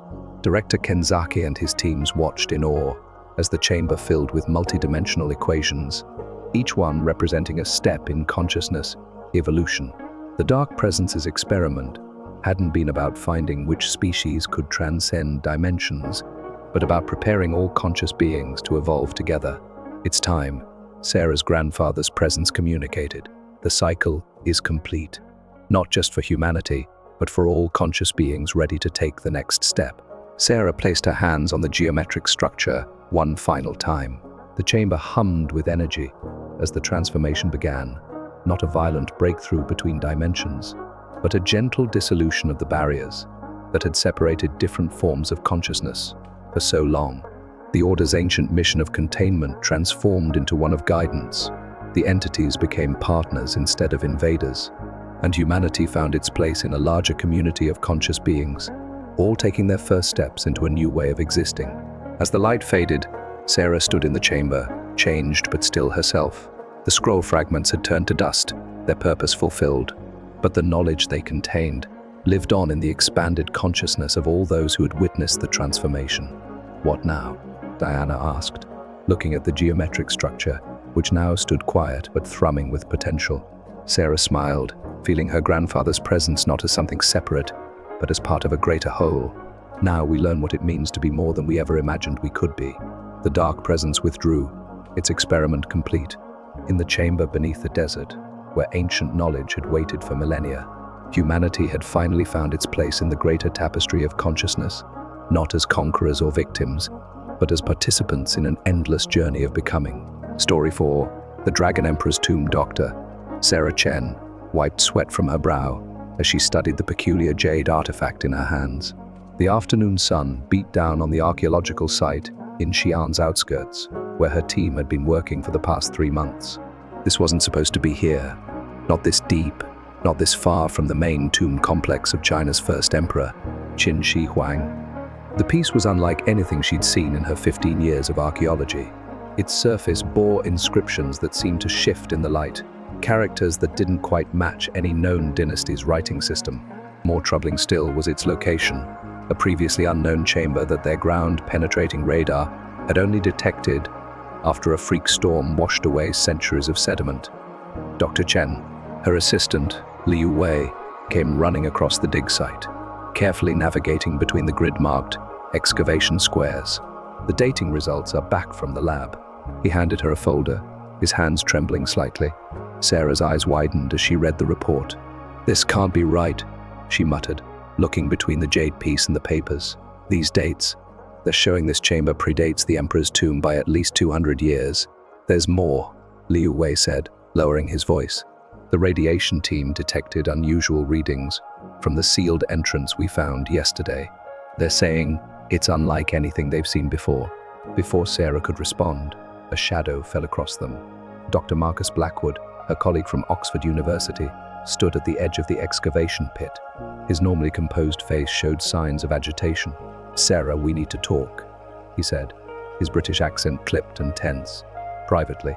As they walked away from the main dig site, Marcus produced a leather-bound journal from his satchel. "This belonged to my grandfather. He was part of a classified expedition here in 1943 during the war." He opened it to a marked page, revealing detailed sketches of symbols identical to those on the jade piece Sarah had been examining. According to his notes, these aren't just decorative patterns, they're warnings. The local villagers he interviewed spoke of an ancient sect of guardians, tasked with protecting something far more dangerous than mere imperial treasures. Sarah felt a chill, despite the warm air.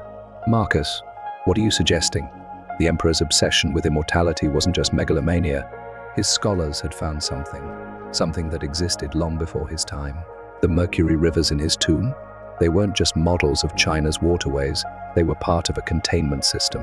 Before Sarah could process this information, Liu Wei came running back, his face pale. "Dr. Chen, the sealed entrance, it's opening on its own." A deep rumble emanated from the excavation site, and Sarah felt the ground tremble beneath her feet. As they rushed back, she saw her team backing away from the chamber entrance, where ancient stone doors were slowly swinging inward, releasing a greenish mist that seemed to glow from within. In the distance, storm clouds gathered unnaturally fast over the mountain that locals still called the Emperor's Rest. Sarah realized with growing unease that they'd stumbled onto something far more significant than an archaeological discovery. The jade piece in her pocket suddenly felt warm to the touch, and the inscriptions began to glow with the same eerie light as the mist. Marcus grabbed her arm. "Sarah, your father's research, the papers he was working on before he disappeared 20 years ago. Did you ever read them?" She turned to him, surprised. "How do you know about my father?" "Because," Marcus said grimly, "he found these same symbols in a cave system beneath the Great Wall." The last entry in his journal mentioned something about the true guardians and a choice the first emperor made that was never recorded in any history book. A sudden gust of wind carried whispers in an ancient tongue, and Sarah watched in astonishment as the characters on the jade piece began to rearrange themselves before her eyes. The jade piece now displayed a clear message in classical Chinese, one that Sarah could barely comprehend. "The dragon sleeps until the stars align. His guardians remain eternal."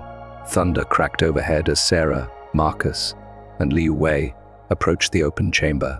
Their flashlights cut through the dissipating mist, revealing walls covered in elaborate murals depicting scenes that defied historical records. They showed Qin Shi Huang not as a conqueror, but as someone or something else entirely. "Look at these images," Sarah whispered, her light trailing across the ancient paintings. "He's not building the Great Wall to keep invaders out. He's containing something." The murals showed creatures that seemed to shift between dragon and human form, and mysterious beings that appeared to descend from the stars. At the center of it all was a recurring symbol, a serpentine dragon wrapped around what appeared to be a portal or doorway. "Your father's research," Marcus said, studying the walls intently. He believed the Emperor's obsession with immortality wasn't about extending his own life. It was about maintaining an eternal watch. A metallic grinding sound echoed through the chamber. At its far end, a previously hidden doorway began to open, revealing a steep staircase descending into darkness. The jade piece in Sarah's pocket grew warmer still. "Dr. Chen," Liu Wei called out. His flashlight beam focused on an inscription near the new doorway. These characters, they're a mix of ancient Chinese and something else. Something older. Sarah approached the inscription, her heart racing. The text seemed to move under her gaze, shifting between different writing systems as if alive. But portions of it were legible. Beneath heaven's mandate lies the truth of the Dragon Emperor's ascension. The bargain made must be maintained, lest the gates between worlds weaken. A distant rumble shook loose centuries of dust from the ceiling. Sarah's radio crackled to life with urgent messages from the surface team. Unusual atmospheric phenomena were forming above the excavation site, and Chinese authorities were demanding an immediate evacuation. "We need to go deeper," Sarah said firmly, surprising herself with her conviction. "Whatever my father found, whatever he was trying to warn about, it's down there." Marcus gripped her shoulder. "Sarah, think about this. There's a reason some doors remain sealed, and there's a reason my father disappeared trying to find answers," she replied, shrugging off his hand. "The Emperor's tomb has never been opened because it was never meant to be a tomb at all. It's a containment site, isn't it? That's what your grandfather discovered."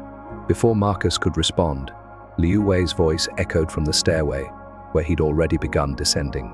"There's something here you need to see."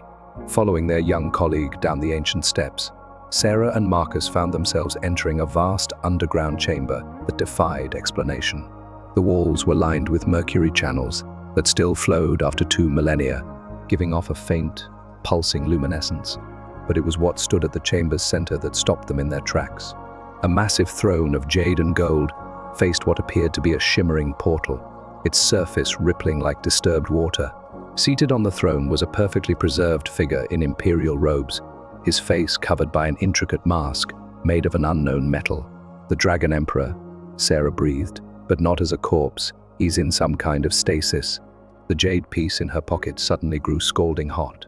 As she pulled it out, its characters rearranged one final time, forming a message that made her blood run cold. "The Guardian awakens. The choice must be made again." The masked figure on the throne began to move. The figure's movement was almost imperceptible at first, a slight tilt of the head, fingers flexing against the throne's armrests. The mask, which seemed to flow like liquid metal, began to ripple in response to some unseen force. Sarah felt a presence brush against her mind, ancient and vast. Images flooded her consciousness, stars falling from the sky, beings of light and shadow walking among humans, and a young prince making a pact that would forever alter China's destiny. It was never about unification, she gasped, understanding flooding through her. The Great Wall, the standardization of writing, the burning of books, it was all to prepare for something else. Marcus's grandfather's journal fell open, pages fluttering to a hastily scrawled entry. The Emperor didn't die seeking immortality. He achieved it as payment for his role as guardian. The Mercury rivers are not a map, they're a lock. The masked figure rose with unnatural grace, its robes shifting with colors that shouldn't exist. When it spoke, its voice resonated not through the air, but directly in their minds. "In all languages at once, the time of choosing returns," it said. "The gates grow thin." Liu Wei stepped forward, transfixed. "Dr. Chen, look at the portal. The surface, it's showing something." The rippling gateway began to display images. Vast cities of impossible architecture, beings that defied description, and tears in the fabric of reality itself. Sarah recognized scenes from ancient Chinese mythology, but not as allegories, as warnings. "Your father understood," the masked figure said, addressing Sarah directly. He saw that humanity's stories of gods and demons were memories, fragments of a truth too terrible to record openly. Qin Shi Huang did not build an empire, he built a shield. The chamber trembled, and the mercury rivers began to flow faster, their glow intensifying. The mask turned toward Marcus. "Your grandfather's expedition was no accident. Like the jade pieces, like the chosen scholars through ages, some are drawn here when the cycle nears completion." Sarah's mind raced, connecting pieces of a puzzle 2 millennia in the making. The terracotta army, they're not just sculptures, are they? They're some kind of technology, a defense system. "Against what?" Liu Wei asked, his voice shaking. The portal's surface churned more violently, and through it, they caught glimpses of something vast stirring in what looked like the space between spaces. The mercury rivers began to trace patterns in the air, forming complex geometric shapes that hurt the eyes to look at directly. The bargain, the masked figure continued, was simple. Humanity would be protected from what lies beyond, and in return, a guardian would maintain the seals. But power calls to power, and there are always those who would break the barriers for their own gain. Sarah felt the jade piece pulse in sync with the portal's rhythms. My father, he found evidence of others trying to open the gates, didn't he? That's why he disappeared. The figure inclined its head. He became part of the defense, as others have through the ages. But now the choice passes to a new generation. The stars align, and the gates must be either strengthened or opened fully. There can be no more half measures. A sound like distant drums began to echo through the chamber, but Sarah realized it was coming from above, from the modern world, where the unusual phenomena were intensifying. The decision point was approaching, and with it, the weight of 2,000 years of carefully maintained balance. The masked figure extended a hand, offering something that looked like a small key made of the same shifting metal as the mask. Choose, daughter of the scholar. Will you maintain the shield, or will you let what was sealed break free? The key hovered between them, its surface rippling like quicksilver. Sarah felt the weight of history pressing down on her shoulders, memories not her own flooding her consciousness. Her father's last desperate notes, ancient scholars working through nights to maintain the seals, countless unnamed guardians making their own sacrifices through the centuries. Marcus stepped forward. Sarah, whatever you decide, you need to know something. My grandfather didn't die in an accident. His journal's final pages.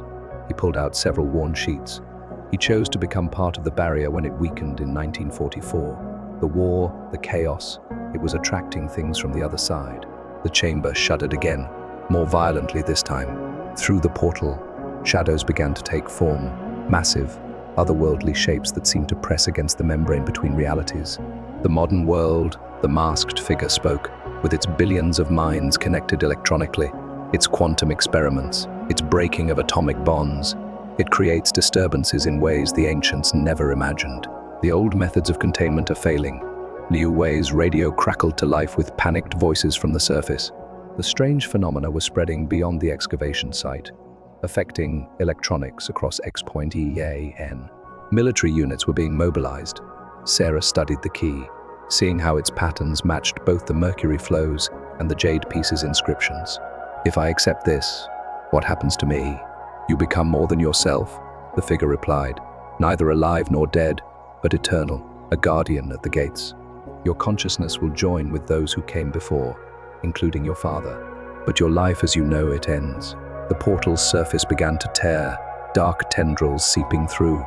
The mercury rivers rose up like serpents, trying to contain the breach. Sarah could feel reality itself growing thinner around them. There's something else, she said, studying the murals with new understanding. The Emperor didn't just make this choice for power, did he? He was trying to protect something specific. The mask's surface swirled, revealing glimpses of a face both ancient and ageless beneath. Knowledge. The beings beyond the gate offer wisdom beyond human understanding. Many would break down the barriers to obtain it. The Emperor chose to seal it away, to let humanity develop at its own pace. The ground above shook with the sound of approaching helicopters. Time was running out. Sarah looked at the key again, then at her colleagues. Liu Wei, your family, they've served at the Emperor's tomb for generations, haven't they? Not just as archaeologists, but as watchers. The young man nodded slowly. Stories passed down, warnings about certain chambers, certain artifacts. We never knew why, just that we had to protect them. More tendrils pushed through the portal's weakening surface. The mercury rivers were beginning to fail, their light flickering. Sarah could feel the weight of the moment, the accumulated knowledge and sacrifice of centuries pushing her toward a decision. But there was something else, something in the way the barriers were failing that didn't quite fit the pattern. Sarah's archaeological training kicked in, her mind racing through the anomalies. The mercury rivers pattern, the positioning of the portal, the way the jade piece resonated. They weren't just containing something, they were transforming it. The barriers, she said slowly, they're not just keeping things out, they're changing whatever tries to come through. The Emperor didn't just build a wall, he built a filter. The masked figure's posture shifted slightly, betraying surprise. You see more than most. The knowledge isn't sealed away completely, is it? It's being translated, made comprehensible to human minds.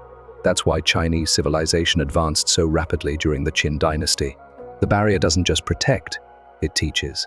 A tendril brushed against her arm, but instead of the cold alien touch she expected, she felt a rush of understanding. Mathematical principles, scientific insights, philosophical concepts, all flowing through the barrier in carefully measured doses. Marcus grabbed her shoulder. Sarah, the radiation readings from earlier, they match patterns in quantum computing experiments. The entire tomb complex is some kind of information processing system. The masked figure raised its hands, and the Mercury rivers formed complex, interconnected patterns in the air. The choice before you is not simply to maintain or break the seals. It is whether humanity is ready for direct contact with what lies beyond, or if the slow transformation should continue. Through the portal, Sarah caught glimpses of vast libraries of impossible knowledge, civilizations beyond human comprehension, and powers that defied physical laws. But she also saw the careful way the barrier system had been filtering and translating this information over centuries, protecting human minds from concepts they weren't ready to grasp. Liu Wei's radio crackled again. The military was preparing to seal off the entire area. Above them, the modern world was reacting to things it couldn't possibly understand, responding with force to what it perceived as a threat. Sarah looked at the key, then at the jade piece, seeing how they formed parts of a larger system. There's a third option, isn't there? The barrier doesn't have to remain static. It can be upgraded. The Mercury rivers pulsed in response to her words. The masked figure inclined its head. Speak your understanding. The Emperor's greatest achievement wasn't sealing the gates. It was creating a system that could evolve. Each Guardian hasn't just maintained the barriers, they've refined them, adapted them to the changing world. Sarah stepped toward the portal, her mind racing through possibilities. We don't need to choose between complete isolation and full contact. We can modify the filter, update it for the modern age. Not just one Guardian, but a network, using today's technology to enhance the ancient systems. The tendrils retreated slightly, as if responding to her insight. The portal's surface began to stabilize, but in a new pattern, one that incorporated elements of binary code alongside the ancient symbols. The masked figure's posture changed, suggesting approval. Few have seen this possibility. The system was designed to adapt, but only when a Guardian truly understands its purpose. Sarah held up the jade piece, watching as its inscriptions began to merge with digital patterns. The internet, quantum computing, global telecommunications, they're not just weakening the barriers. They're creating new pathways for controlled integration. The chamber rumbled again, but this time the Mercury rivers responded differently, forming patterns that resembled circuit boards and neural networks. The terracotta army above, Sarah realized, could serve as nodes in a vast new network, combining ancient magic with modern technology. Marcus, she called out, your grandfather's journal, did he write anything about other sites? Other barriers? Marcus flipped through the pages frantically. Yes, references to similar systems beneath Stonehenge, the pyramids, Easter Island. My God, they're all connected, aren't they? A global network of filters and transformers.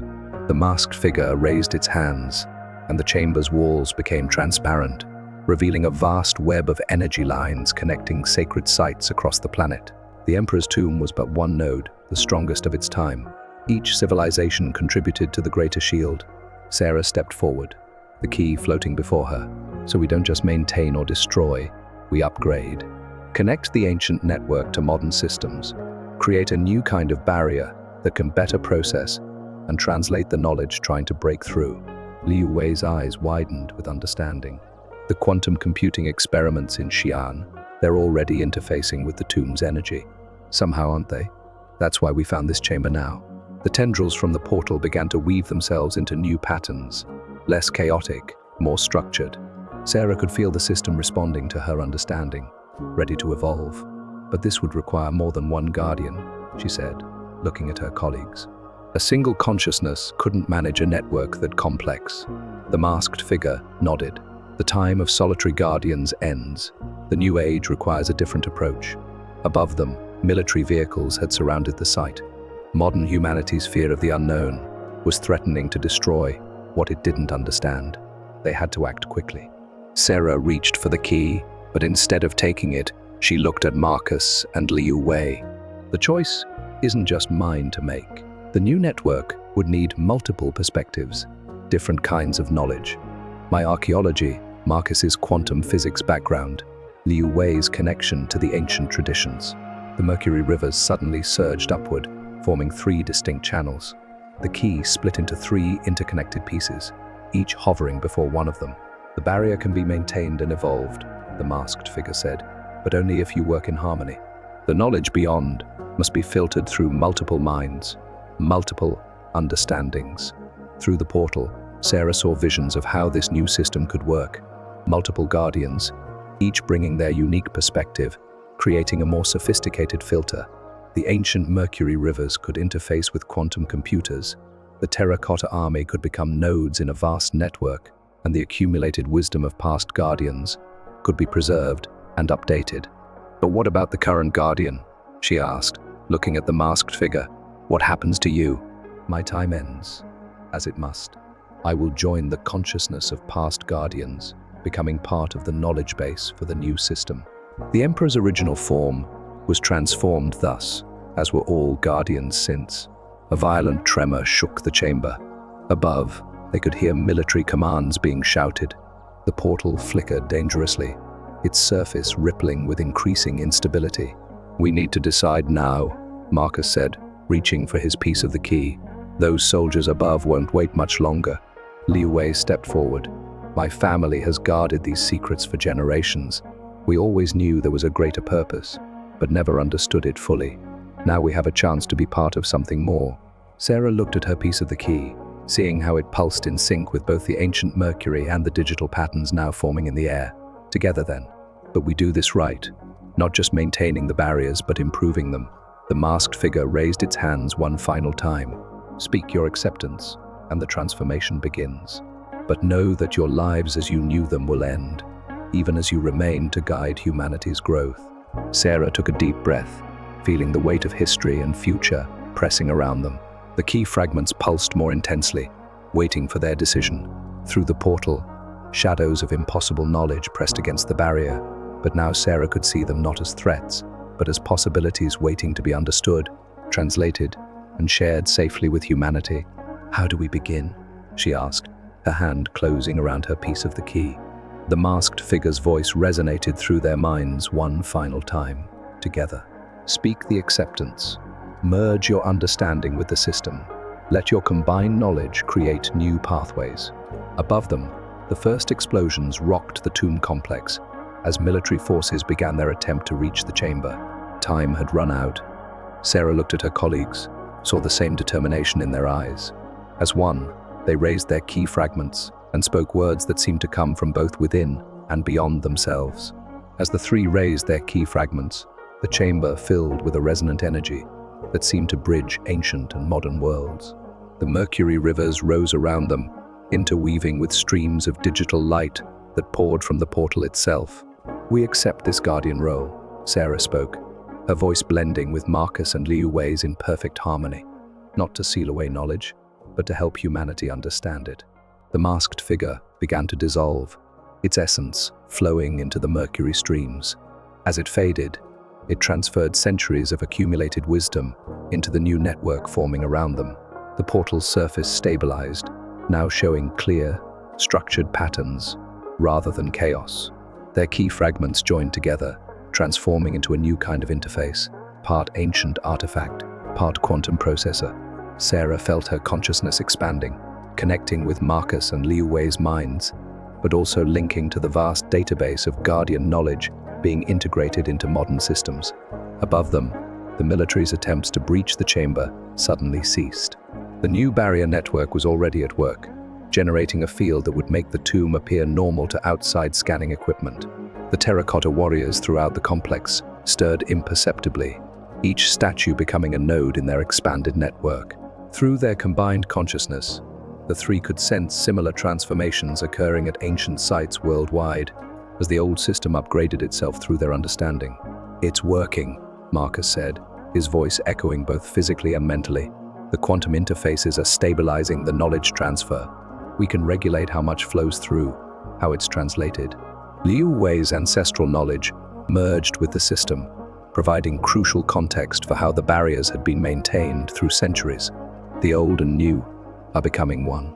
We're not just guardians of a gate anymore, we're facilitators of understanding. Sarah felt the truth of their new existence settling into place. They would remain themselves, yet also become part of something far greater. Through their combined perspectives, humanity would gradually receive the knowledge it needed in ways it could comprehend and use wisely. As the new barrier system stabilized around them, Sarah caught a last glimpse of her father's presence in the accumulated guardian knowledge, not gone, but transformed, his understanding now part of the greater whole. The chamber would remain hidden, but its purpose had evolved. Through their merged consciousness, Sarah, Marcus, and Liu Wei would guide humanity's gradual awakening to greater truths, filtering ancient wisdom through modern understanding. The Dragon Emperor's tomb had become something greater than a barrier or a guardian post. It was now a bridge between worlds, between past and future, between the knowledge humanity had and what it could eventually become. As the Mercury rivers settled into their new patterns and the digital interfaces hummed with quantum certainty, Sarah felt a deep sense of rightness. They hadn't just preserved the Emperor's legacy, they had fulfilled its true purpose, transforming an ancient shield into a gateway for human evolution. End of Story 5. Riders of the Dragon Throne. The wind howled across the Mongolian steppe as Dr. Sarah Chen adjusted her scarf against the biting cold. Her trained eye caught something unusual in the rock face ahead, not the natural weathering she'd seen countless times before, but the deliberate marks of human tools. 20 years of archaeological work had taught her the difference, and these cuts were unlike anything she'd encountered in Central Asia. Dr. Chen, her assistant Marcus called out, his voice barely carrying over the wind. "You need to see this." She carefully picked her way across the rocky terrain to where Marcus stood before a narrow fissure in the cliff wall. Their expedition had spent 3 weeks, searching this remote region of the Altai Mountains, following a trail of unusual artifacts that defied conventional dating methods. As she approached, Sarah noticed strange symbols carved into the rock around the opening. Not the familiar scripts of ancient Mongolia, but something more intricate, almost mechanical in its precision. Her heart raced as she pulled out her tablet to document the find. The markings seemed to pulse with a faint bluish tinge in the fading daylight, though she told herself it must be a trick of the light reflecting off nearby snow. "The radiation readings are off the charts," Marcus said, checking his equipment. "But it's not any kind of radiation I've ever seen before. It's like it's not even on the normal spectrum." Sarah was about to respond when a low humming emanated from the fissure, growing in intensity until the ground beneath their feet began to vibrate. The strange symbols flared to brilliant life, casting azure light across the snow. "Get back," Sarah shouted, pulling Marcus away from the opening, just as a blast of hot air erupted from within. When the dust settled, the narrow crack had widened into a doorway, revealing a dark passage that seemed to descend into the mountain's heart. Before they could process what had happened, the sound of helicopter rotors cut through the wind. Sarah's blood ran cold. They weren't alone. Right on schedule came a smooth voice from behind them. Sarah spun to find herself facing Alexei Volkov, the notorious antiquities dealer whose reputation for ruthlessness was well known in archaeological circles. He stood flanked by armed men, his silver hair whipping in the wind. "Dr. Chen," he said with a predatory smile, "I must thank you for leading us here. We've been watching your progress with great interest. My employers have spent centuries searching for this entrance." "Centuries?" Marcus whispered. What is he talking about? Sarah's mind raced. The unusual artifacts, the impossible dating results, the strange energy readings. It all pointed to something that challenged everything she thought she knew about ancient Mongolian civilization. "You don't understand what you're dealing with," she said, trying to keep her voice steady. "These markings, they're not just decorative, they're warnings." Volkov laughed. "Warnings? My dear doctor, they're instructions. The Dragon Throne awaits its rightful heir, and the power of the ancient Khanate will rise again. Now, shall we proceed civilly, or must my associates insist?" The armed men raised their weapons, leaving no doubt about the choice being offered. Sarah felt Marcus tense beside her, ready to run, but she gripped his arm. Running wasn't an option, not when they were so close to understanding what they'd found. More importantly, She couldn't let Volkov's mysterious employers gain control of whatever lay within the mountain. The passage before them pulsed with that strange blue light, seeming to beckon them forward. As they were marched into the mountain's depths, Sarah noticed more of the mechanical-looking symbols, each set glowing with increasing intensity. The air grew warmer, heavy with the scent of ozone and something else, something ancient. The tunnel opened into a vast chamber that defied explanation. Perfectly smooth walls rose hundreds of feet overhead, covered in flowing scripts that seemed to move in the corner of one's eye. But it was what dominated the chamber's center that drew every eye, a massive throne of dark metal, its surface etched with the same symbols they'd seen outside. But these were clearly powered by something. Energy coursed through the etchings like liquid lightning, forming patterns that Sarah recognized from the strange artifacts they'd been finding. Impossible, Marcus breathed. This metal, these power systems, they're thousands of years ahead of what should have existed here. Not ahead, Volkov corrected, his eyes gleaming.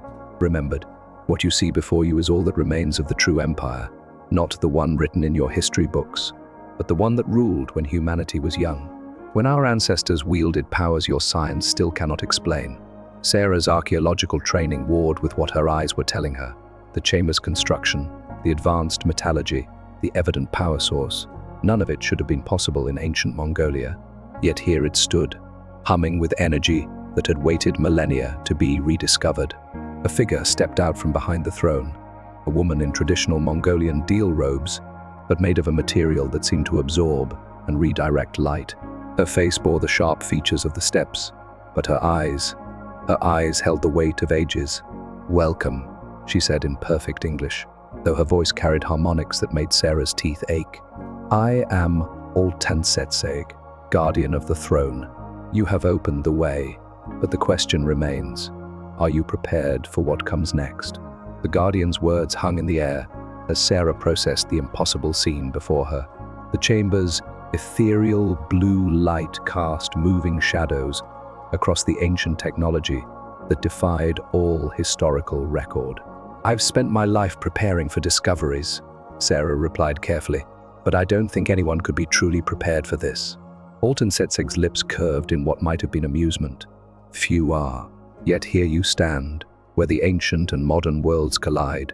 Our ancestors understood truths your science is only beginning to grasp." Volkov stepped forward, his patience clearly wearing thin. "Enough riddles.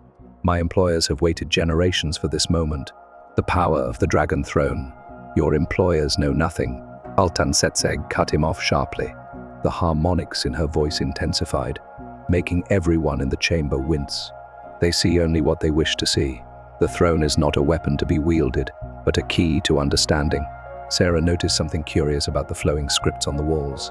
Unlike traditional Mongolian script that read vertically, these symbols seemed to shift between vertical and horizontal orientations, creating complex mathematical patterns. "The patterns," she said suddenly. "They're not just writing, they're equations. Look at how they flow." She pointed to a particular sequence. "That's describing quantum states, isn't it? But using a completely different mathematical language." Altansetseg's eyes brightened. "Perhaps you are more prepared than most, Dr. Chen. The ancient Khanate didn't just conquer lands. They understood the deeper patterns of reality itself. What your people call quantum mechanics, they manipulated as easily as you might shape clay. That's why the artifacts we found couldn't be dated properly," Marcus realized. "They exist partially outside normal spacetime." One of Volkov's men shifted nervously, his weapon lowering slightly. The air in the chamber was growing thicker, charged with potential. "Enough," Volkov barked. He pulled out his own pistol, aiming it at Sarah. "Show us how to activate the throne, now." But Sarah barely heard him. Her attention was fixed on the scripts, which were beginning to pulse in sync with her heartbeat. The patterns were familiar somehow, reminding her of something she'd seen years ago in a remote temple. The chamber's energy shifted palpably as the realization hit her. "The dragon paths," she whispered. "The ley lines the ancient texts spoke of. They're not mystical energy channels. They're quantum probability paths. This throne room is built at a convergence point." Altansetseg nodded slowly. "For millennia, we waited for someone who could see truly. The power was never in the throne itself, but in understanding what it represents." Volkov's finger tightened on the trigger. I won't ask again. But before he could finish, the symbols on the walls flared blindingly bright. Sarah felt a strange sensation, as if reality itself was holding its breath. The mathematical patterns began flowing faster, converging on the throne in streams of living light. The choice was always yours, Dr. Chen, Alton Setseg said calmly as chaos erupted around them. Will you learn what the ancients knew? Or will you run from truths too vast for most to accept? The chamber trembled as Sarah faced her moment of decision, knowing that whatever she chose would change not just her understanding of history, but of reality itself. Sarah took a deep breath, her mind racing through the implications. Every instinct honed through years of research told her this was the discovery of a lifetime, perhaps of human history. But Volkov's gun remained trained on her, a deadly reminder of the immediate stakes. I choose to understand, she said firmly, stepping toward the throne. The flowing equations seemed to respond to her movement, their patterns shifting and accelerating. No, Volkov shouted, firing his weapon. But the bullet never reached its target. It hung suspended in midair, caught in a web of quantum probability, made visible by the chamber's strange energies. Alton Setseg moved with impossible grace, her robes rippling with mathematical patterns. The dragon throne protects those who seek knowledge over power, she stated. Your weapons have no place here. The suspended bullet dissolved into particles of light that merged with the flowing equations. Volkov's men backed away, their weapons lowering as primal fear overcame their training. The ancient Khanate, Sarah said, pieces falling into place. They weren't just conquerors. They were scientists, weren't they? But they understood reality in a completely different way than we do now. They understood that consciousness shapes reality as much as reality shapes consciousness, Alton Setseg confirmed. What your quantum physicists are only beginning to grasp, they built their civilization upon. Marcus had pulled out his tablet, frantically trying to document the shifting equations. These patterns, they're showing interactions we've never even theorized. This could revolutionize our understanding of physics. But Volkov wasn't finished. He pulled something from his jacket, an artifact Sarah recognized from her earlier expeditions. A small metal disc covered in the same mechanical-looking script. My employers didn't send me unprepared, he snarled. This command key was never meant for you, Alton Setseg interrupted. The disc flew from his hand, drawn to the throne like a magnet. As it touched the ancient metal, the entire chamber's energy shifted. The throne began to transform, its solid form flowing like liquid metal while maintaining its complex patterns. The mathematical scripts on the walls accelerated their dance, and Sarah felt knowledge beginning to pour into her mind, not as words or images, but as pure understanding. The throne is a teaching device, she gasped, the most advanced educational technology ever created. It doesn't give power, it gives comprehension. The true power of the dragon throne was never about ruling others, Alton Setseg said. It was about ruling oneself, about understanding the deep patterns that connect all things. Sarah watched in amazement as the liquid metal of the throne began to form new shapes, creating three-dimensional models of concepts. Her mind was only beginning to grasp. She saw how quantum entanglement could be manipulated, how consciousness could influence probability at the macro scale, how the ancient Khanate had achieved what modern science considered impossible. But with understanding came responsibility. She saw why this knowledge had been hidden, why it had waited for those who would use it wisely. Volkov had backed away, his face pale. My employers, they'll want proof, evidence. They will find nothing here, Alton Setseg stated. The dragon throne reveals itself only to those who seek understanding for its own sake. Your employers sought power without wisdom. They will continue to grasp at shadows. The chamber's energy was building towards something, the mathematical patterns converging with increasing intensity. Sarah felt herself being drawn into the flow of information, her consciousness expanding to encompass concepts she had never imagined possible. There's so much to learn, she breathed. So much we never understood about our own history, about reality itself. The light from the throne grew brighter, and Sarah knew she stood at a threshold. Behind her, she heard Marcus's tablet clattering to the floor, as the sheer magnitude of what they were witnessing overwhelmed him. Ahead lay knowledge that would challenge everything she thought she knew about science, history, and the nature of consciousness itself. Alton Setseg's voice seemed to come from everywhere at once. The question remains, Dr. Chen, are you ready to become not just an observer of history, but a guardian of its deepest truths? Sarah stepped forward, the quantum equations swirling around her like a living constellation. I've spent my life searching for truth, she said. I won't turn away now. The throne's liquid metal surface rippled in response, forming intricate patterns that seemed to reach out toward her. But before she could touch them, a new sound cut through the chamber, the rhythmic beating of helicopter rotors, much closer than before. More of your employers? Sarah asked Volkov, who had pressed himself against the wall, his earlier bravado gone. He shook his head, genuine fear in his eyes. No, these would be competitors, far more dangerous ones. Alton Setseg's expression hardened. The Shadow Brigade. They have hunted this knowledge for centuries, twisting what fragments they found to dark purposes. The chamber's entrance suddenly filled with armed figures in black tactical gear, their weapons adorned with the same mechanical script they'd seen throughout the complex. Leading them was a woman whose very presence seemed to distort the mathematical patterns flowing through the air. Dr. Chen, the woman said, her voice carrying unnatural harmonics that clashed with the chamber's energy. I am Director Wei of the Shadow Brigade. I see you've done all the hard work for us. Now, step away from the throne. Sarah felt rather than saw Alton Setseg move closer to her. They cannot be allowed to access this knowledge, the Guardian whispered. They seek to manipulate the quantum realm itself, to rewrite the very fabric of history.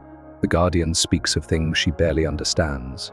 Director Wei said smoothly, we seek only to restore humanity's birthright, to reclaim the power that was stolen from us by those who feared progress. But Sarah could see the truth in the equations surrounding them.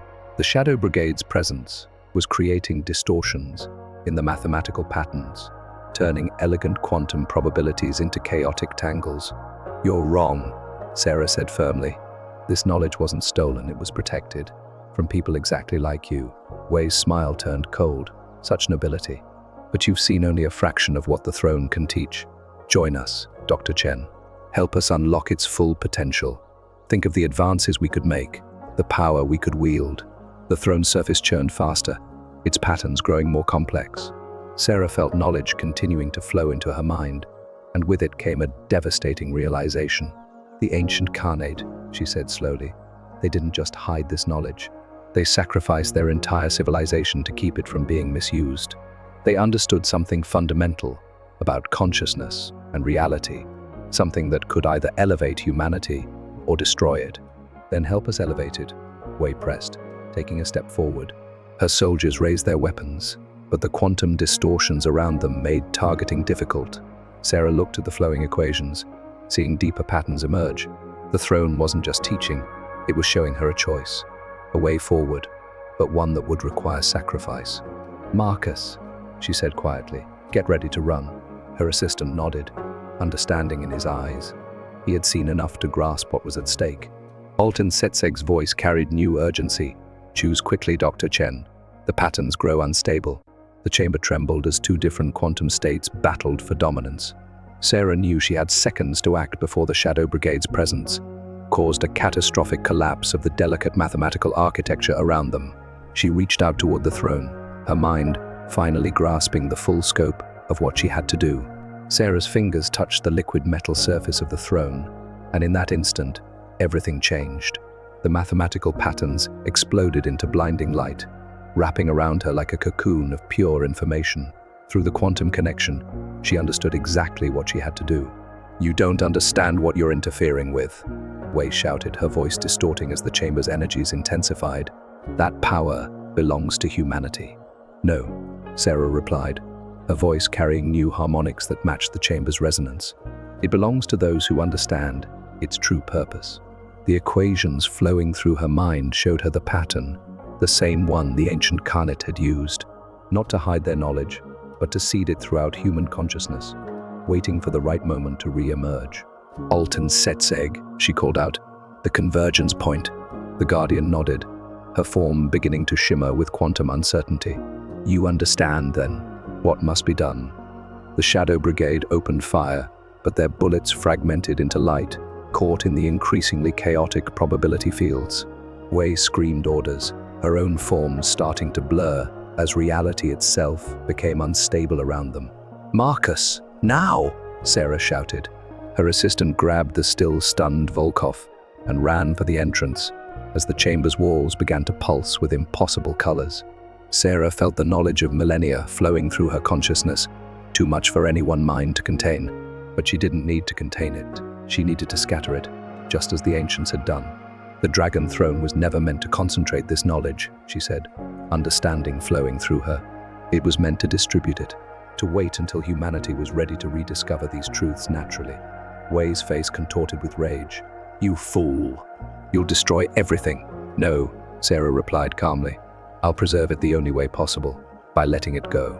She pressed both hands firmly against the throne's surface, completing the quantum circuit. The mathematical patterns reached a crescendo, and reality itself seemed to hold its breath. In that moment of perfect clarity, Sarah saw the truth the ancient Khanate had discovered, that consciousness and reality were two sides of the same coin, that power without wisdom was the surest path to destruction, and that some knowledge could only be rediscovered, never taken. The chamber erupted in a cascade of quantum possibilities. The Shadow Brigade's weapons dissolved into light. Wei screamed as her form scattered into probability waves. The walls themselves began to fold into higher dimensions. It was never about the past. Altan Setseg's voice came from everywhere and nowhere. It was always about the future. Sarah felt her own consciousness expanding, merging with the quantum patterns. The knowledge wouldn't be lost. It would be scattered into the collective unconscious of humanity, waiting to be rediscovered when the time was right, just as it had been before. The last thing she saw before the quantum cascade reached its peak was Marcus dragging Volkov to safety, the chamber's entrance, sealing behind them. Then everything dissolved into pure light and possibility. In a remote valley of Mongolia, a massive explosion of light lit up the night sky. By the time investigators reached the site, they found only a sealed rock face with no trace of the chamber that had existed behind it. The strange artifacts they'd discovered would be dismissed as anomalies, their impossible properties blamed on measurement errors. But scattered throughout human consciousness, buried in dreams and intuitions, the knowledge waited. And in a small university office, Dr. Marcus Chen, now a professor himself, looked at his student's thesis proposal about quantum consciousness with new understanding in his eyes. "Tell me more," he said to the eager young researcher, "about your theories on ancient knowledge and quantum probability."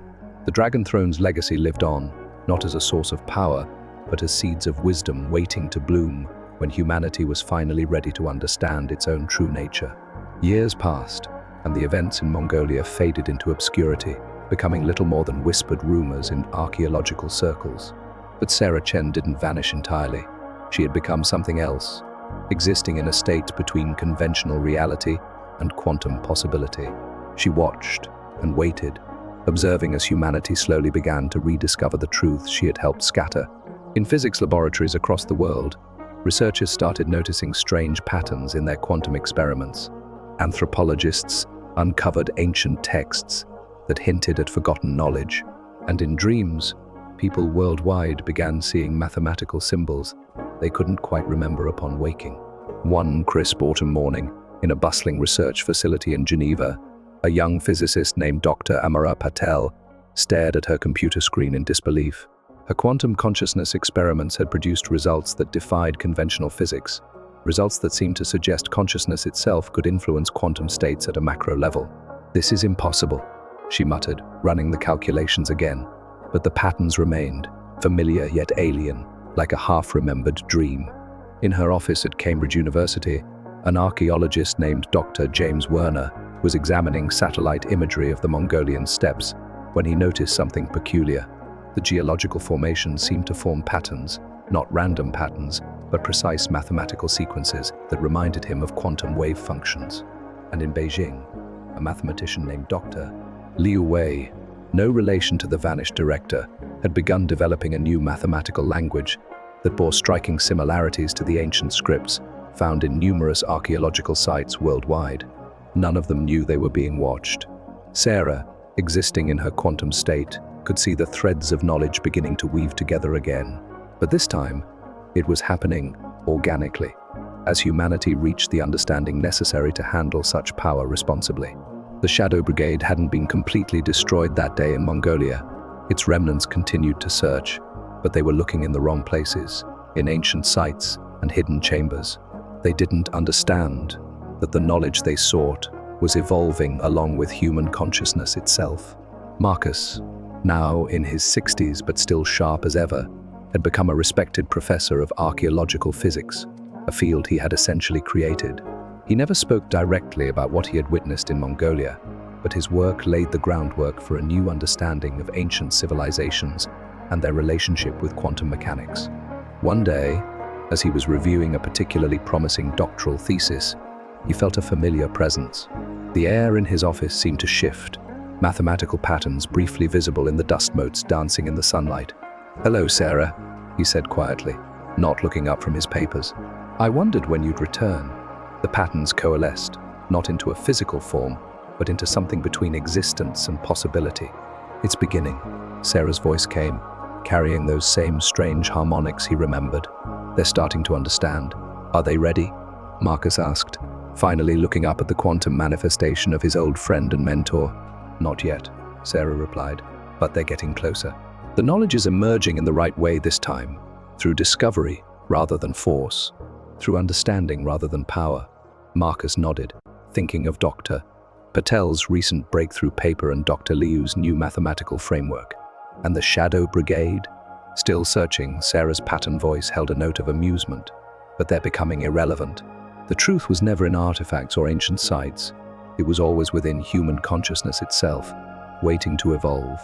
The quantum patterns shifted, and Marcus caught glimpses of other places, other researchers, all slowly approaching the same revelations from different directions. The knowledge was emerging exactly as the ancient Khanate had intended, not as a weapon to be wielded, but as an evolution of human understanding. There's something else. Sarah's presence seemed to focus more sharply, something even the ancients didn't anticipate. The quantum patterns around Sarah's manifestation grew more complex, forming equations that made Marcus's eyes water.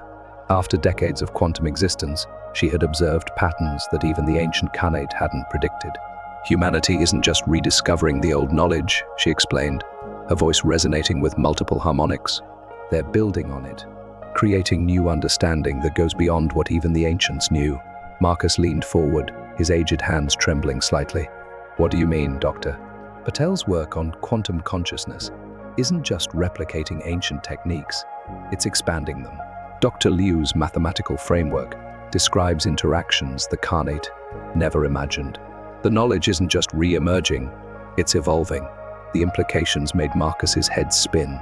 "But that means..." "Yes." Sarah's patterns pulsed with excitement.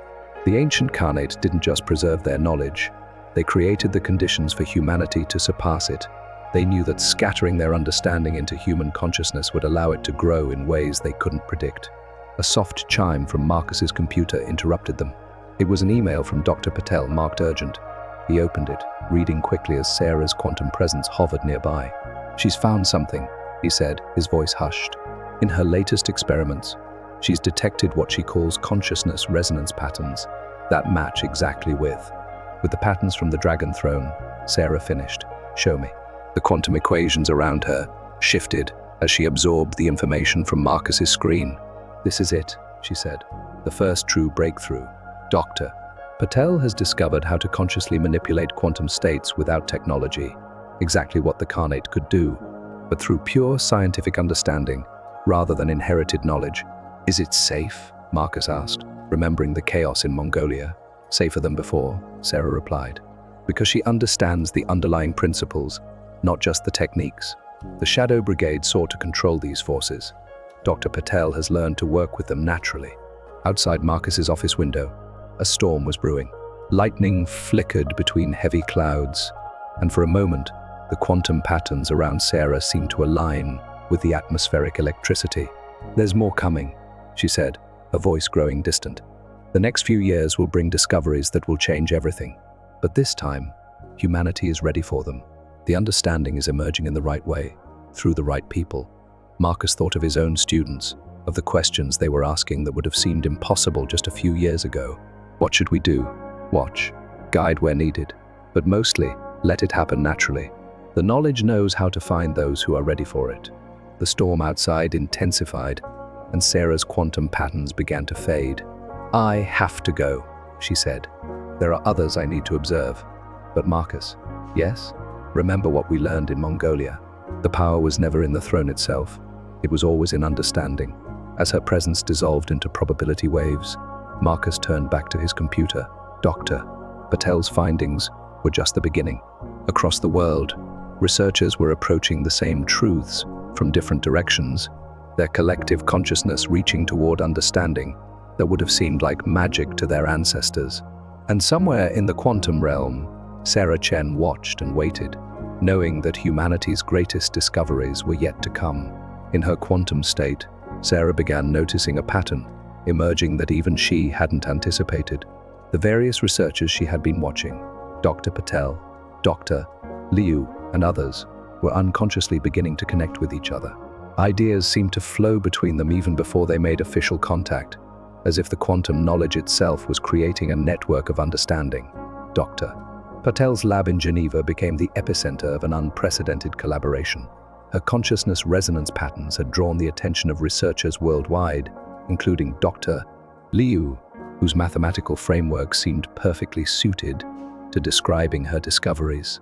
When they finally met in person, both scientists experienced an overwhelming sense of déjà vu. "Your equations," Dr. Patel said, studying Dr. Liu's work, "they're exactly what I've been seeing in my mind just before falling asleep." Dr. Liu nodded. "And your consciousness patterns, they match the structures I've been trying to describe mathematically. It's as if something has been guiding us," Dr. Patel finished. Marcus, watching from his office in Cambridge, recognized what was happening. The scattered knowledge wasn't just re-emerging, it was actively bringing together those who could best understand it. He felt Sarah's quantum presence materializing beside him. "It's happening faster than even I expected," she said, her patterns shifting excitedly. "The knowledge isn't just being rediscovered, it's creating a new kind of consciousness network." The quantum patterns around Sarah intensified as she observed the growing network of consciousness and understanding. Dr. Patel and Dr. Liu's collaboration had sparked a cascade of breakthroughs across the scientific community. What had once been the closely guarded knowledge of the ancient Khanate was emerging naturally through human innovation and discovery. "It's time," Sarah said to Marcus, her quantum form becoming unusually clear. "The knowledge has found its way. My work as a guardian is nearly complete." Marcus understood. "You're going to move on. The human consciousness network is stable now. It's evolved beyond what even the Khanate imagined.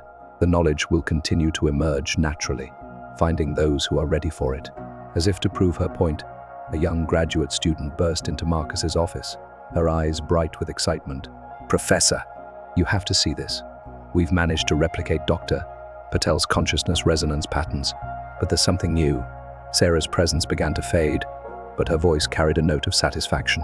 "Remember what we learned at the Dragon Throne, Marcus. The greatest power was never in controlling knowledge, but in letting it grow." The quantum patterns surrounding her shifted one final time, merging with the greater consciousness network that now spanned the globe. Marcus smiled, knowing that while Sarah Chen the archaeologist might have vanished years ago in a remote Mongolian chamber, her legacy lived on in every new discovery, every breakthrough, every step humanity took toward understanding its true potential. The Dragon Throne's final lesson had been learned. True wisdom comes not from hoarding knowledge, but from letting it flow freely, growing and evolving with each new generation that discovers it anew. In his office, Marcus turned to his eager student, ready to guide the next chapter of humanity's journey toward understanding. The ancient knowledge was no longer just a secret to be protected. It had become part of humanity's shared consciousness, growing and evolving in ways that even the ancient Khanate could never have imagined. And somewhere in the quantum realm, Sarah Chen's consciousness continued to watch, no longer as a guardian, but as a witness to humanity's endless capacity for growth and understanding. The end.